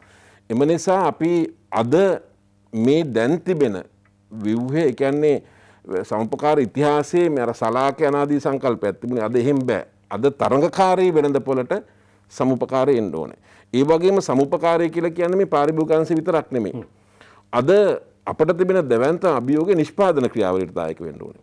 ඒ වගේම අද අනිත් වගකීම තමයි අපට තිබෙන මේ අතරමැදියන් නිසා තමයි බඩු මිල වැඩි වෙන්න අද ප්‍රධාන ප්‍රශ්නයක් බවට පත් වෙලා තිබෙන්නේ. කලින් සමුපකාරයේ කෝෆෙඩ් මාක්ෆෙඩ් වැනි ආයතන තිබුණේ ඉතිහාසයේ දැන් පොළොන්නරුව දිස්ත්‍රික්කයේ සමුපකාරයට ඇති වීගබඩා 250ක් තියෙනවා. 250ක් තියෙනවා. ඉතින් මේවා අද ක්‍රියාත්මක වෙන්නේ නැහැ. එතකොට කලින් සමුපකාර ගාමීය බැංකුවේ ණය ටික අරගෙන ගොවියා වී ටික වගා කරලා ඒ වගේම සමුපකාර සමිතියට ඒ වී ටික දීලා තමයි මේ ආර්ථික ගමේ ආර්ථික ක්‍රියාවලිය සම්බන්ධ වුණේ. දැන් ඒක සම්පූර්ණයෙන්ම ඈත් වෙලා තියෙනවා. දැන් විශේෂයෙන්ම අදත් දැන් කොටපල ප්‍රදේශයේ අපේ සමුපකාර සමිතිය ගත්තොත් විශේෂ තේ කර්මාන්තශාලා 3ක් තිබෙනවා. ඉතින් මේ තේ කර්මාන්තශාලාවල බතු වල වැඩ කරන අය, තේ කර්මාන්තශාලාවල වැඩ කරන අය සමුපකාරකයෝ ඒ අය මේ ඉතිහාසයේ සමුපකාර සංකල්පයේ ක්‍රියාත්මක වුණු ඒ උතුම් පරමාර්ථ තවමත් ක්‍රියාත්මක වෙන ඒ සමිති අපේ රටේ තිබෙනවා. ඕ දැන් එතන නනිත්‍යව නොතිබෙන්න හේතුව සරල භාෂාවෙන් කරන සම්පකාර හොර ගුහාවක් කියලා සමහර තැන්වල කියනවා. වංචා තිබුණා, දූෂණ තිබුණා, අක්‍රමිකතා තිබුණා. ඒ නිසා තමයි මේ ව්‍යාපාරේ කඩා වැටලා තියෙන්නේ කියලා. එමුතුමා ඔබතුමාලගේ අධ්‍යයනය තුළ ඔබතුමා අමාත්‍යාංශයේ බාරගෙන අවුරුද්දකට කිට්ටුයිනේ.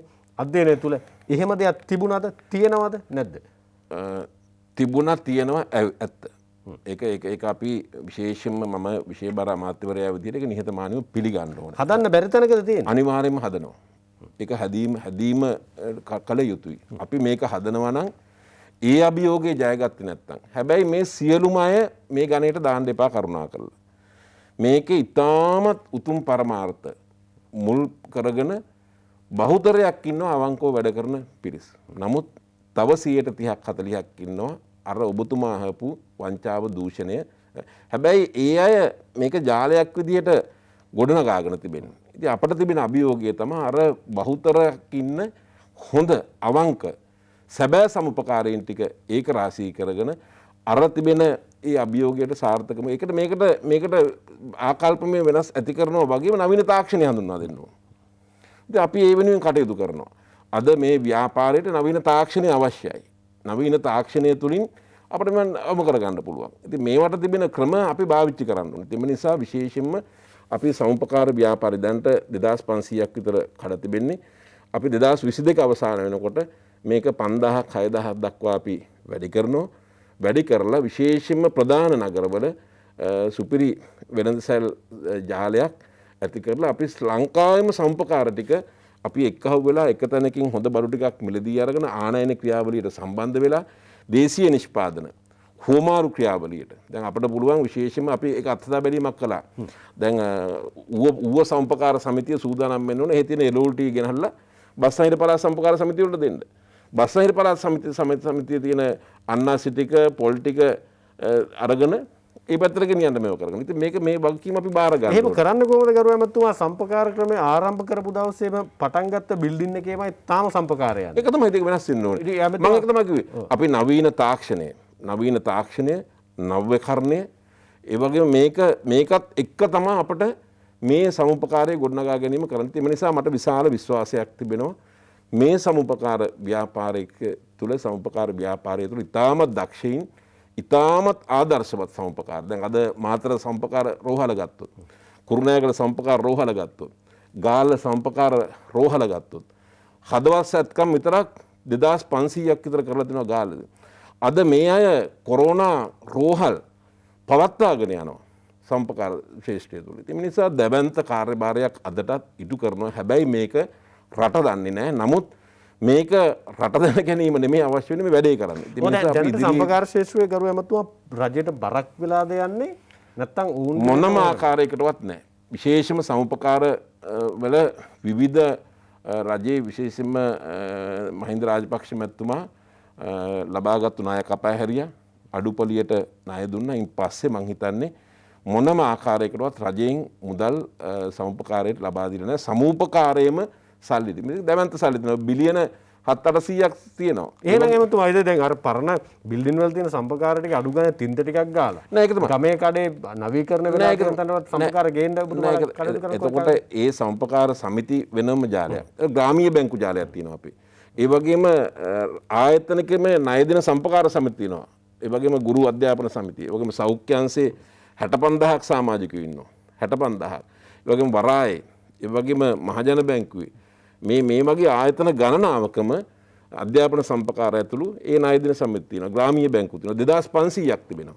ඉතින් මේ වගේ තමයි ඒ තැන්පතු මුදල් තමයි මම කිව්වේ බිලියන 7-800කට ආසන්න ප්‍රමාණයක් තියෙනවා. හැබැයි ඒ මුදල් අපිට මේ සම්පකාර අලුත් වැඩියා කරන යනාදී වශයෙන් ගන්න බෑ. නමුත් අපි ඒ මුදල් ඵලදායී විදිහට යෙදවීමට අනිවාර්යයෙන්ම කටයුතු කළ යුතු වෙනවා. ඒ නිසා මම බොහොම පැහැදිලිව සඳහන් කරන්නේ අපි මේ සියලුම දෙනාම එක්කහුව වෙලා මේක පළාත් සභා විෂයක් ආණ්ඩුකාරවරුන්ගේ සහයෝගය අපිට ලැබෙනවා. පළාත් කොමසාරිස්වරුන්ගේ සහයෝගය අපිට ලැබෙනවා.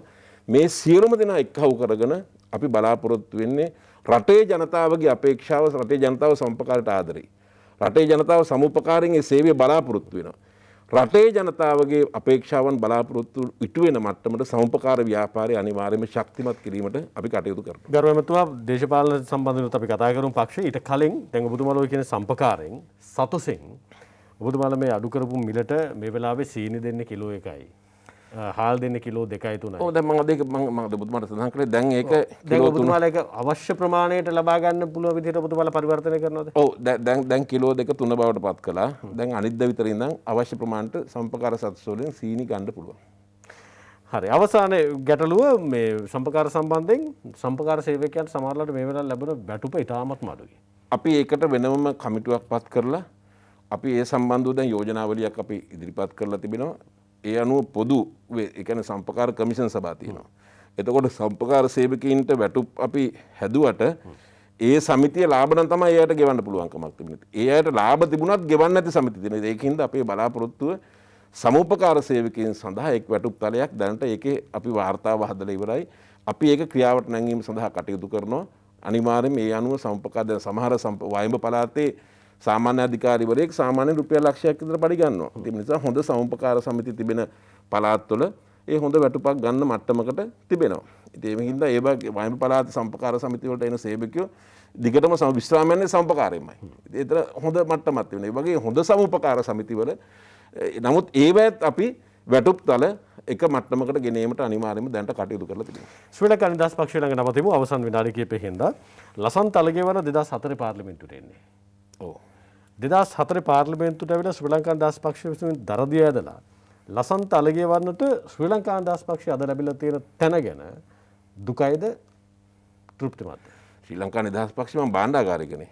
අද ඉතින් පක්ෂය තුල එතරින් එහාට වගකීමක් ගන්න තාම ඔබතුමා පරිපූර්ණ නැහැ කියලාද කියන්නේ? නෑ ඉතින් නෑ මම ශ්‍රී ලංකා නිදහස් පක්ෂ භාණ්ඩාගාරිකවරයා විදිහට පක්ෂය තුල අද විශේෂම වර්තමාන සභාපතිතුමා මෛත්‍රීපාල සිරිසේන ජනාධිපතිතුමා ඒ වගේම අපේ ලේකම්තුමා ජාතික සංවිධායකතුමා අපේ ජ්‍යෙෂ්ඨ උපසභාපතිවරුන් අපි සියලුම දෙනාම අද කණ්ඩායමක් විදිහට අපේ පක්ෂයේ ගොඩනැගීම වෙනුවෙන් අපි දැවැන්ත කාර්යභාරයක් අනිවාර්යයෙන්ම අද අපි ඉටු කරනවා. පක්ෂ නැගිටවන්න පුළුවන් වෙයි කියලා හිතනවා. නෑ ඉතින් ඒක අපි නැගිටවන්න දෙයක් නෑ ජනතාව නැගිටලා ගන්න ඕනේ පක්ෂේ. ඉතින් මේක ඉතිහාසයේ ඉඳන් මේක දැවැන්ත පක්ෂයන්නේ අපේ රට අපිට. ඒක තමයි ඉතිහාසයේ ඉඳන් තිබුණු දැවැන්ත පක්ෂය අපේ රටේ කෙටි කාලයක මේ වෙනකොට බලය අරගෙන තියෙන පොදු ජන පෙරමුණ බලය අල්ලනකොට ශ්‍රී ලංකා නිදහස් පක්ෂය එක්සත් ජාතික පක්ෂය ප්‍රබලව නැගිට බලකණු දෙක ප්‍රබලව ආපහු අපි දැක්කා යම් තැනකදී වැටෙනවා. එක්සත් ජාතික පක්ෂය සම්බන්ධයෙන් අපි කතා නොකරමුකෝ. ශ්‍රී ලංකා නිදහස් පක්ෂයේ තියෙන තැනින් උසවලා දැන් උතර නෙවෙයි ශ්‍රී ලංකා නිදහස් පක්ෂයේ තිබ්බේ. ඊට වැඩි ගොඩක් එහානේ තිබ්බේ. තියෙන තැනයි තියන්න ඕන තැනයි අතර පරතරය වැඩි කියලා හිතෙන්නේ නැද්ද? නෑ ඉතින් අපිට ඕනවට ඕනකම තිබුණාට අපිට ඕනවට තියන්න බෑ ජනතාවයි ඒක තියන්නේ. ඉතින් අපට විශ්වාසයක් තිබෙනවා ජනතාව ඒක තියන්න වෙන මට්ටමට අපේ වගකීම අපේ භූමිකාව අනිවාර්යෙන්ම අපි ඉටු කරනු ලබනවා. එම නිසා ශ්‍රී ලංකා නිදහස් පක්ෂයේ අනාගතය ඉතාමත් ශක්තිමත් අනාගතයක් තිබෙන්නේ. මේ රටේ ජනතාව බලාපොරොත්තු වෙන්නේ මේ පක්ෂයට ආදරෙයි, මේ පක්ෂයට ගරු කරනවා. මේ පක්ෂය කවමදාකවත් නැති වෙන පක්ෂයක් නෙමෙයි. අදටත් මොන ප්‍රශ්න මොන ගැටලුණත් පාර්ලිමේන්තුවේ අපි දෙවෙනි බලවේගය තුන්වෙනි බලවේගයේ විදිහට අද අපි වැඩිම මන්ත්‍රීවරු සංඛ්‍යාවක් නියෝජනය කරන පක්ෂ විදිහට තමයි පාර්ලිමේන්තුවේ ඉන්නේ. ඒ නිසා අපි මේක සන්දාන ආණ්ඩුවක් තුල අපි ඉන්නේ. ඒකින්ද සන්දාන ආණ්ඩුව තුල අපි ගිවිසුම්ගත වෙලා තමයි විශේෂයෙන් පොදු ජන පෙරමුණත් සමග අතිගරු ජනාධිපතිතුමාටත් ආණ්ඩුවටත් අපි පාර්ලිමේන්තු මැතිවරණයේදීත් අපි ඒ සහයෝගය දායකත්වය ලබා දුන්නේ. ඉතින් අපි ගිවිසුම් ගත වුණත් මැතිවරණ සීමාව තුලදීම දැන් උදාහරණයක් විදිහට අපි ගිවිසුම් ගත වුණා. එතකොට ජනාධිපති වර්ණයට අපි රැස්වීම තිබ්බා. ඉතින් නමුත් ජනාධිපතිතුමා දිනවන්න අපට රැස්වීමක්වත් තියන්නත් ප්‍රශ්නයක් තිබුණා. ඒතර පාර්ලිමේන්තු මැතිවරණයේදී ඔබතුමාලා දන්නවා. ඉතින් අපි අසීරු ජයග්‍රහණයක් කළේ. අපට විපක්ෂ නෙමෙයි ප්‍රශ්න ආවේ. අපට ප්‍රශ්න ආවේ අපේම පක්ෂින්, අපේම සන්දානය තුලින්. ඉතින් ඒවා විඳදරා ගැනීමේ ආත්ම ශක්තියක් පක්ෂයක් විදිහට අපිට තිබෙනවා. රජය තුලත් අපිට යම්කිසි ආකාරයක පොරොන්දු වූ ගිවිසුම් ගත වූ ආකාරයට අපට අඩුපාඩුකම් සිද්ධ වෙනවා. අපි ඒවා විඳදරා ගැනීමේ ආත්ම ශක්තියක් අපට අත්දැකීමක් විනයගරුක භාවයක් අපිට අනිවාර්යෙන්ම තිබෙනවා. ශ්‍රී ලංකා නිදහස් පක්ෂය කියන්නේ පාර්ලිමේන්තු මන්ත්‍රීවරු 14 දෙනා විතරක් නෙමෙයි. ග්‍රාම සේවකව සම් 14000ම අපේ ශාඛා සමිති තිබෙනවා. කාන්තා සමිති තිබෙනවා. හැම ආසනයකම සංවිධායකවරු ඉන්නවා. දකුණේ පක්ෂයක් නෙමෙයි ශ්‍රී ලංකා නිදහස් පක්ෂය. නමුත් දකුණේ පක්ෂයක් විදිහට උතුරේ ඡන්දයක් ඉල්ලලා ඒ පක්ෂ අත ලකුණෙන් ඡන්දයක් ඉල්ලලා පාර්ලිමේන්තු මන්ත්‍රීවරයෙක් මේ වන විටත් පත් වෙලා ඉන්න දේශපාලන පක්ෂයක්. අපේ කොට්ටාස නියෝජිතයෝ 8500ක් ඉන්නවා. ප්‍රාදේශ සභා මන්ත්‍රීවරු ඉන්නවා 1200ක්. එතකොට ගියවර පළාත් සභාවට මැතිවරණ තරඟ කරපු මන්ත්‍රීවරු ඉන්නවා අපට 40 ගාණක්. හිටපු පාර්ලිමේන්තු මන්ත්‍රීවරු අපට ඉන්නවා 30 ගාණක්. ඒ නිසා මේ වගේ දැවැන්ත ග්‍රාමීය සෑම ගමකම සංවිධානයක් තිබෙන ශක්තියක් තිබෙන දේශපාලන පක්ෂයක් අපිට ආණ්ඩුව තුල විශේෂයෙන්ම මේ මම කියපු සියලුම අයට විශාල ප්‍රශ්න ගැටලු ප්‍රමාණයක් තිබෙනවා. අපි ඒ අයටත් සමග අපි එක්කහුව වෙලා කටයුතු කරලා විශේෂයෙන්ම අපි මේ ආණ්ඩුව රැක ගැනීමට අපේ සම්පූර්ණ සහයෝගය දායකත්වය අපි ලබා දෙනවා. අපිට කොච්චර මොන ප්‍රශ්න ගැටලු තිබුණත් අපි මේ අවස්ථාවේදී යුතුයකම වගකීම ඉටු කරනවා. හැබැයි අපේ පක්ෂ සංවිධාන විවිධ අපි ඉතාමත් ශක්තිමත් දැන් මේ දිනවල අපි පක්ෂයේ සංවත්සරය වෙනුවෙන් අපේ මේ වෙලාවේ මොකද්ද අපි කරන්නේ? අපි කරන්නේ දැන් ලේ දන් අද මම වත්තල කරලා ආවේ. දැන් අපි ලේ පයින් 10000ක් දෙන්න අපි වැඩ පිළිවෙල කළේ. දැන් 25000ක් විතර අපි දෙනවා. අපේ හැම ආසනයකම අපේ පාක්ෂිකයෝ පක්ෂ ભેදයකින් තොරව අද ඇවිල්ලා අපි යුතුයකම වගකීම අපි ඉටු කරනවා. ගරු ඇමතුමා ඒ නිසා විශේෂයෙන්ම අපි මෙවර සම්මේලනයත් ඵලදායී විදිහට අපි රජය නියෝජනය කරන පක්ෂයක් විදිහට අපිට කරන්න පුළුවන් දේ හොයාගෙන රට වෙනුවෙන් ජනතාව වෙනුවෙන් ඉටු කිරීම තමයි අපි අනිවාර්යයෙන්ම කාර්යභාරය ඉටු කරනු ලබන්නේ. ඔබතුමාලගේ ඓතිහාසික වැරද්දක් සිද්ධ වෙනවානේ. ඓතිහාසික විවේචනයක් ඔබතුමාට යහපාලනයත් එක්ක එකතු වීම. සමහර වෙලාවට අද වෙනකොට ඔබතුමාලා පහුගිය දිනවල පැවති පක්ෂ සම්මේලනයේ ගිහිල්ලා වාඩි වෙනකොට ඔබතුමාට හිතුණාද එතන ඒ ඓතිහාසික තීන්දුවේ සමහර වෙලාවට ප්‍රතිවිපාකයක් තමයි මේ විඳින්නේ කියලා ඉදිරියේදී ගන්න තීන්දුව සම්බන්ධයෙන් ඒක ඔබතුමාලට හේතුවක් කරගෙන නැද්ද? නෑ ඉතින් පක්ෂය විවිධ වකවාණු වලදී ගත්ත තීන්දුව తీරනු 100%ක්ම හරි ගිහිල්ලා නෑ. හැබැයි ඔබතුමාලා ඉතිහාසය තුල ශ්‍රී ලංකා දාස් පක්ෂයේ ඉතිහාසය තුල ගමන් කරගෙන එනකොට ශ්‍රී ලංකා දාස් පක්ෂයේ එක්තැනකද විතරයි බණ්ඩාරනායක මැතිණියගේ සමගි ජන ආණ්ඩුවේ විතරයි වැටෙන්නේ. එතනින් මෙපිට දැවැන්ත පක්ෂයක් විතර එකපාරම වැටෙනකොට දැනුත් දැවැන්ත පක්ෂයක්. අපිට පාර්ලිමේන්තු නියෝජනය අතින් ගත්තොත් ඔබතුමාලා එතන යම් තැනක සීමා වෙලා ඉන්නවා. ඒක අපේ අද ජාත්‍යන්තර දැන් අපි ජාත්‍යන්තර සමිති පිහිටුවීම කටයුතු ආරම්භ කරනවා. විශේෂයෙන්ම විශාල වශයෙන් අපිට ඉල්ලීම් ලැබිලා තිබෙනවා. ඒ වගේම අපි අපේ අනුබද්ධ සංවිධාන අපි ශක්තිමත් කිරීමේ වැඩපිළිවෙල අපි ආරම්භ කරනවා. ඒ නිසා අපි පක්ෂයේ ශක්තිමත් කිරීමේ වැඩපිළිවෙල ඒ වගේම අපි එක්සත් ජනතා නිදහස් සන්ධානයේ කරු මහින්ද අමරවීර අමාත්‍යතුමා ලේකම්වරයා විදිහට කටයුතු කරන්නේ. පොදුදෙන එක්සත් පෙරමුණේ ලේකම්වරයා විදිහට කටයුතු කරන්නේ මම. එතකොට අපි අනිකුත් පක්ෂ සමග මේ සන්ධානය ශක්තිමත් කිරීමේ වැඩපිළිවෙල. ඒ නිසා අපි සෑම අතකින්ම දැවැන්ත කාර්යභාරයක් අනිවාර්යයෙන්ම අපි ඉටු කරමින් පවතිනවා. චන්ද්‍රිකා බණ්ඩාරනායක කුමාරතුංග හිටපු ජනාධිපතිතුමිය මෛත්‍රීපාල සිරිසේන මැතිතුමා. එතකොට මේ ප්‍රබල කණ්ඩායමක් ඉන්නවා. ඒ කණ්ඩායම එකතු වෙන්නේ නැත්තේ ඇයි? නෑ ඉතින් අපි සියලුම දෙනාම ඒක ඒ අය විතරක් සියලුම දෙනාම ඒක රාශී කරගත්තා. නෑ නෑ මං කියන්නේ ජනාධිපතිවරයෙක් කියන රටේ තවමත් ගෞරවය තියෙන අය ඇයි එකතු වෙලා යන පක්ෂයක් විදිහට ඉලක්කගතව? නෑ ඉතින් අපේ බලාපොරොත්තු අරමුණ ප්‍රාර්ථනාව අපි සියලුම දෙනාම ඒක රාශී විය යුතුයි කියන එකයි. ඒ වෙනුවෙන් අපි අනිවාර්යයෙන්ම අපේ යුතුයකම වගකීම අපි ඉටු කරනවා. ඒක රාශී වෙන්න බැරි මොකද්ද බාධකේ තියෙන්නේ? නෑ ඉතින් විවිධ දේශපාලනමය වශයෙන් මේක ඉතිහාසයේත් විවිධ ප්‍රශ්න තිබුණා. විවිධ දේශපාලන පක්ෂ හදාගෙන සමහර කට්ටිය ගියා විවිධයි. නමුත් අපි ශ්‍රී ලංකා නිදහස් පක්ෂය තුල පටන් ගත්ත දවසේ ඉඳන්ම අද ඉඳන්ම නිල් පාට ෂර්ට් එක ඇඳගෙන සදාකාලික ශ්‍රී ලංකා නිදහස් පක්ෂය තුල හිටපු අය අකණ්ඩව. අපි පැයකටවත් කීයකටවත් අපි එහාට මෙහාට ගිහිලා ඉදිරියට යන්නෙත් නැහැ. අපි සදාකාලික දේශපාලනය කරන්නේ ශ්‍රී ලංකා නිදහස් පක්ෂය තුල. එම නිසා අපට විශාල වගකීමක් තිබෙනවා මේ සෑම පිරිසක්ම ඒකරාශී කරගෙන මේ ගමන ඉදිරියට යෑමට. ඒ නිසා අපි මේ කාර්යභාරය අනිවාර්යයෙන්ම අපි ඉටු කරනවා. කෙනෙක් ඔබතුමාගෙන් ওই කතාව කිව්වම අහන ඍජු ප්‍රශ්නයක්. තිරේ ඉස්සරහා ඉඳගෙන. නිල් පාට ෂර්ට් එක ඇඳගෙන කොළ පාට ආණ්ඩුවකට ගිහලා හේතු වෙනකොට ඔබතුමාට ඒ ගෞරවය රකින්න පුළුවන් වුණාද කියලා? ඉතින් අපි පක්ෂයක් විදිහට නෙගියේ. අපි ගිහිල්ලා බැරි තැන අපි අගමැති අයින් කරලත් මහින්ද රාජපක්ෂ මහත්තයාගෙන් අගමැති කරන්න කටයුතු කළෙත් අපිට මේ ප්‍රතිපත්ති වශයෙන් කටයුතු කරන්න බැරි හින්දා අපි මේ වගකීම අපි ඉටු කරලා තිබෙනවා. අපි මොනම ආකාරයකටවත් පක්ෂයක් විදිහට අපි ආණ්ඩුවට ගිහිලා පළාත් පාලන මැතිවරණය අපි UMP එකත් එක්ක තරම් කළේ නැහැ. අපි තරම් කළේ වෙනමම. ඒකින්ද කාලෝචිතව රටේ අවශ්‍යතාවය අනුව ජනතාවගේ කැමැත්ත අනුව විශේෂයෙන් මේ වෙලේ මේ රටේ අපි වැඩ කරේ මහින්ද රාජපක්ෂ මහත්තයා ජයග්‍රහණය කරන්න. නමුත් රටේ ජනතාව මෛත්‍රීපාල සිරිසේන ජනාධිපතිතුමා ජනාධිපතිවරයා විදිහට පත් කරගත්තා. ඊට පස්සේ පක්ෂයේ තීරණය කළා විශේෂයෙන්ම අපි එතුමා සභාපතිවරයා විදියට පත් කරගන්නවා කියලා. ඊට පස්සේ පක්ෂයේ තීන්දුවක් ගත්තා අපි ඒ වෙලාවේ ආණ්ඩුවට යනවා කියලා. ඉතින් ඒ අනුවට අපි ආණ්ඩුවට ගියා මිසක අපි එක්සත් ජාතික පක්ෂයට ගියෙත් නැහැ. අපි යන්නෙත් නැහැ. අපි එතන ඉඳගෙනත් ඒ ආණ්ඩුව තුල ඉඳගෙනත් දැන් මහ බැංකුව සිද්ධිය සිද්ධ වුණා. පොදු ව්‍යාපාර කාරක සභාවේ සමාජිකයෙක් විදියට පූර්ණ කාලීනව ඒ හැන්සාඩ් එක අරගෙන බලන්න ඒ කාරක සභාවේ කවුද ප්‍රශ්න කළේ? කවුද විමර්ශන කළේ? කවුද ප්‍රශ්න ඇහුවේ? අපේ යුතුයකම වගකීම අපි ආණ්ඩුව තුළ ඉඳගෙන අපි අවංකව පක්ෂ ප්‍රතිපත්ති රැකමින් අනිවාර්යයෙන්ම අපි ඉටු කිරීමට කටයුතු කරනවා. ඔබතුමාලත් එක්ක ගිවිසුම් ගතවීම යම් තැනක උල්ලංඝනය වෙලා තියෙන පදනමක් මත පක්ෂ තීන්දුවක් ගත්තොත් ගෝඨාභය රාජපක්ෂ මහත්මයා ජනාධිපතිකමේ හිටියත් ඉස්සරහට යන්න බෑ අපි පක්ෂයක් විදිහට තීන්දුවක් කරගෙන වෙන බලවේගයක් නිර්මාණය කරමු කියලා පක්ෂයක් තීන්දුවක් ගත්තොත් ඔබතුමාලා යනවා. අපේ පක්ෂය සංවිධාන ශක්තිමත් භාවය අපි ඉදිරියට අනිවාර්යයෙන්ම කරගෙන යනවා. අපි මොන ප්‍රශ්න ගැටලු තිබුණත් අතිගරු ජනාධිපතිතුමත් අග්‍රාමාත්‍යතුමත් කෙරෙහි තවදුරටත් අපේ විශ්වාසය අපි අඩුවීමක් කරලා නැහැ. හැබැයි ප්‍රශ්න ගැටලු නැහැයි කියලා මොනම ආකාරයකටවත් අපිට කියන්න පුළුවන් කමක් නැහැ. විශේෂයෙන්ම අපේ ඉන්න ප්‍රාදේශීය නායකයින්ට දැවැන්ත ප්‍රශ්න ගණනාවක් හමුවේ තමයි අපි මේ ආණ්ඩුවට සහයෝගය ලබා දීගෙන අපි මේ බාරගත්ත වගකීම අපි ඉටු කරන්නේ. අපි බොහොම පැහැදිලිව අපිට දැන් අපේ රාජ්‍ය අමාත්‍යවරු 3 දෙනෙක් ඉන්නවා. අපේ කැබිනට් අමාත්‍යවරු 2 දෙනෙක් ඉන්නවා.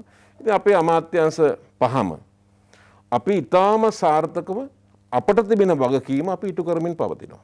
ඒකනේ කරන්න ඕනේ මේ වෙලාවේ. ඉතින් ඒ අතරතුර අපි අපේ පක්ෂයේ කටයුතු අපි අනිවාර්යයෙන්ම කරනවා. අපි විනයගරුකව ඒ වගේම ජනතාවගේ අපේක්ෂාවන් ජනතාව දේශපාලඥයෙකුගෙන් බලාපොරොත්තු වෙන්නේ මොකක්ද කියන එක පිළිබඳව අපි නිවැරදිව අවබෝධ කරගෙන අපි එකක් කියලා එකක් කරන්නේ නැතුව ආදර්ශ ක්‍රියාවෙන්ම අපි ආදර්ශයෙන්ම අපි රජය තුල ඉන්න අය විදිහට අපේ මන්ත්‍රීවරු 14 දෙනා දැන් අපි විශේෂයෙන්ම මෙවර අපි රුපියල් ලක්ෂ බැගින් අපි අරමුදලට අපි දායක දුන්නා. ඉතින් ඒ වගේ අපි සැබෑ ලෙස අපේ රටේ ජනතාව අද දේශපාලඥයෙක්ගෙන් බලාපොරොත්තු වෙන්නේ මොකක්ද කියන එක පිළිබඳව අපි ඉතාමත් නිහතමානීව පිළි අරගෙන අපි මේ භූමිකාව පාර්ලිමේන්තුව තුලත් රජය තුලත් අනිවාර්යයෙන්ම අපි ඉටු කරනු ලබනවා. මගේ අවසාන ප්‍රශ්නය චන්ද්‍රිකා බණ්ඩාරනායක කුමාරතුංග මැතිණිය ලංකාවට ඇවිල්ලා තමයි ජනාධිපති පුටුවේ වාඩි කරවන්නේ. අවුරුදු 17ක එක්සත් ජාතික පක්ෂ දේශපාලන නිමාව. මෛත්‍රීපාල සිරිසේන මැතිතුමා සභාපතිත්වයේ තියෙන ගමන් ඔබතුමාලගේ අලුත් හඳුනා ගැනීමක් නැද්ද ශ්‍රී ලංකා නිදහස් පක්ෂයේ සභාපති පුටුවට ගෙනලා ජනාධිපති අපේක්ෂකයා බවට පත් කරන මොකද්ද පක්ෂය තුළ තියෙන අභ්‍යන්තර සාකච්ඡාව අලුතින් ගේ මට තේරුණේ නැහැ මොකද උනේ? ඔබතුමාලගේ මෛත්‍රීපාල සිරිසේන මැතිතුමා මේ වෙලාවේ සභාපතිවරයා. ඔව් හරි. අලුත් කෙනෙක් සභාපති තැනට ගෙනලා අපේක්ෂකයා කරලා ජනාධිපති අපේක්ෂකයා කරලා රටේ ජනාධිපතිවරයා කරන්න පක්ෂයේ නැගිටීමක් හරි අලුත් හඳුනා ගැනීමක් හරි තියෙනවද මේ වෙලාවේ? නෑ ඉතින් වර්තමානයේ සභාපති ධූරය පිළිබඳව ගැටලුවක් මතුවලා නැහැ නේ අපිට. සභාපති ධූරය සම්බන්ධයෙන් නෙවෙයි මම ඔබෙන් ප්‍රශ්න කරන්නේ. ඒතර ලව් කරගන්න එපා. සභාපති පුටුවේ වාඩි කරලා ඉතින් එහාට ජනාධිපති අපේක්ෂක කරලා රටේ ජනාධිපතිවරයා කරන්න. පක්ෂයට වැඩ පිළිවෙලක් තියෙනවා පක්ෂය ඇතුලේ හඳුනා ගැනීමක් තියෙනවා චරිතයක්. නෑ දැන් අපේ වර්තමාන දැන් අපේ ඉතිහාසයේ දිගටම බණ්ඩාරනායක මැතිතුමා මැතිණිය චන්ද්‍රිකා මැතිණිය මහින්ද රාජපක්ෂ මහත්තයා පක්ෂ සභාපති තමයි අනිවාර්යයෙන්ම එවැනි තනතුරකට මේක. ඒකට දැන් වර්තමානයේදී අපේ පක්ෂ සභාපතිතුමා අපි මෛත්‍රීපාල සිරිසේන මැතිතුමා අපි එතුමා එක තමයි මේ ගමන අනිවාර්යයෙන්ම ඉදිරියට. එතකොට ජනාධිපති වර්ණයට අපි ඉදිරිපත් කරනවද නැද්ද කොහොමද කියන එක තීරණය කරගන්න ඕනේ සභාපතිතුමා ඇතුළු මධ්‍යම කාරක සභාව. ඉතින් ඒකින්ද අපේ පක්ෂය තුළ එවැනි ජාතික නායකයින් ගණනාවක්ම ඉන්නවා. නායිකාවන් ගණනාවක්ම ඉන්නවා. ඒ නිසා අපි විශාල ශක්තියක් අපිට තිබෙනවා. අපි බෙහෙවින් ස්තුතිවන්ත වෙනවා සම්පකාර සේවා අලිව සංවර්ධන සහ පාරිභෝගික ආරක්ෂණ රාජ්‍ය අමාත්‍යතුමාට ලසන්ත අලගිවෙන මැතිතුමාට ලසන්ත අලගිවෙන මැතිතුමාට පක්ෂ සභාපති වෙන සුදුසුකමක් නැද්ද? නෑ ඉතින් මගේ දේශපාලන අනාගතය පිළිබඳව බලාපොරොත්තු අපි තියාගන්න ඕනේ යම් මට්ටම් තුළ. මම අද හිතනවා දේශපාලනමය වශයෙන් පක්ෂයේ ලැබිය යුතු ඉහළම තනතුරක් මම ලබාගෙන තිබෙනවා. ශ්‍රී ලංකා නිදහස් පක්ෂ භාණ්ඩාගාරිකවරයා විදිහට කලින් ජෙරාජ් ෆර්නෑන්ඩෝ පොල්ලේ ඇමතුමා, ඒ වගේ මංගල සමරවීර ඇමතුමා වැනි එවැනි දැවැන්ත යෝගු හිටියේ. ඒ නිසා අපි ලද දෙයින් තෘප්තිමත් වෙන්න ඕනේ. ඒ නිසා අනවශ්‍ය විදිහේ තනතුරු අපි හඹාගෙන යන්න අගමැති සිහින, ජනාධිපති සිහින සහ පක්ෂ සභාපති හිින අපි තියාගෙන ඒව පිටිපස්සේ අහඹු ලෙස යන්න ගියොත් අනිවාර්යෙන්ම මම හිතන්නේ ගොඩාක් දෙනෙක්ගේ දේශපාලනමය වශයෙන් ගමන අසාර්ථක කරගන්න ඒක හේතුවක් බවට පත් වෙලා තිබෙනවා. ලද දෙයින් අපි සැතලුවක් කරනවා. අපි සාමාන්‍ය පන්තියේ මිනිස්සු. අද අපි රාජ්‍ය අමාත්‍යවරු විදිහට කටයුතු කරනවා. මට විශේෂයෙන්ම ඔබතුමිය චන්ද්‍රිකා මැතිණිය පිළිබඳව ප්‍රශ්නයක් කළා. අද මම මෙතන ඉන්නේ චන්ද්‍රිකා මැතිණිය හින්දා. මගේ දේශපාලන ගුරුතුමිය එතුමිය. ඔබතුමිය එතුමිය ගැන මොනම ඇහුවත් මගේ ප්‍රතිපත්තිය මේ දක්වා මම චන්ද්‍රිකා මැතිණිය පිළිබඳව මොනම ආකාරයකවත් මම විවේචනයක් මොනම ආකාරයකවත් මම කරන්නේ විශේෂයෙන්ම ඒක තමයි මගේ ප්‍රතිපත්තිය මේ දක්වා. ඒ නිසා මම ප්‍රතිපත්තිය කඩන්නේ නැහැ. ඒ නිසා ඒක තමයි ඇත්ත කතාව.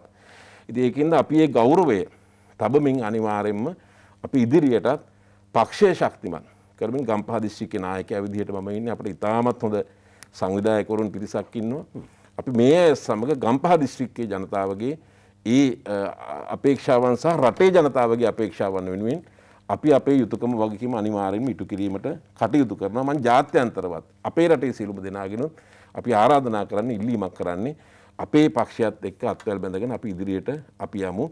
ඒ වගේම මේ සන්ධානය තුළ අපි දැනට විශේෂම අතිගරු ජනාධිපතිතුමා සහ අග්‍රාමාත්‍යතුමා කෙරෙහි විශ්වාසය තබලා තිබෙනවා. අපි ආණ්ඩුවට අපේ සහයෝගය දායකත්වය අවංකව අපි ලබා දෙමින් අපි මේ ඉදිරි ගමන යනවා කියන එක බොහොම පැහැදිලිව අපි සඳහන් කරන්න ඕනේ. ලසන්ත අලගේවන්න රාජ්‍ය අමාත්‍යතුමාන්ට අතීත භාවිතාව පිළිබඳව වර්තමාන දේශපාලන හැසිරීම පිළිබඳව සහ අනාගත ඉලක්ක පිළිබඳ දැක්මක් තියෙනවා. ඒ ගමන යන්න ඔබතුමාට අපි සුබ පතනවා. බෙහෙම ස්තුතියි. සම්පකාර සේවා අලෙවි සංවර්ධන සහ පාරිභෝගික ආරක්ෂණ රාජ්‍ය අමාත්‍යතුමා ලසන්ත අලගේවන්න පැතුමන් එක්ක අපි අද තීරණ සාකච්ඡා කළේ. ගැසට් වලින් පමණක් භාණ්ඩ මිල පාලනය කරන්න පුළුවන්ද? රැකගත යුත්තේ ව්‍යාපාරිකයද පාරිභෝගිකයද කියන තැන ඉඳන් ගැඹුරු ප්‍රශ්න කිරීමක් කළා. ඔබට තිබුණු ගැටලු ගණනාවකට එතුමගෙන් පිළිතුරු ලැබුණා. අපි බෙහෙවින් ස්තුතිවන්ත වෙනවා. ආයුබෝවන් කියලා ඔබතුමාට වැඩසටහන සමුදෙන්නේ. අපි සමුගන්නවා යලි මුණ ගැහිම ලබන ඉරිදා රාත්‍රී 10:30 තීරණයෙන්. ආයුබෝවන්.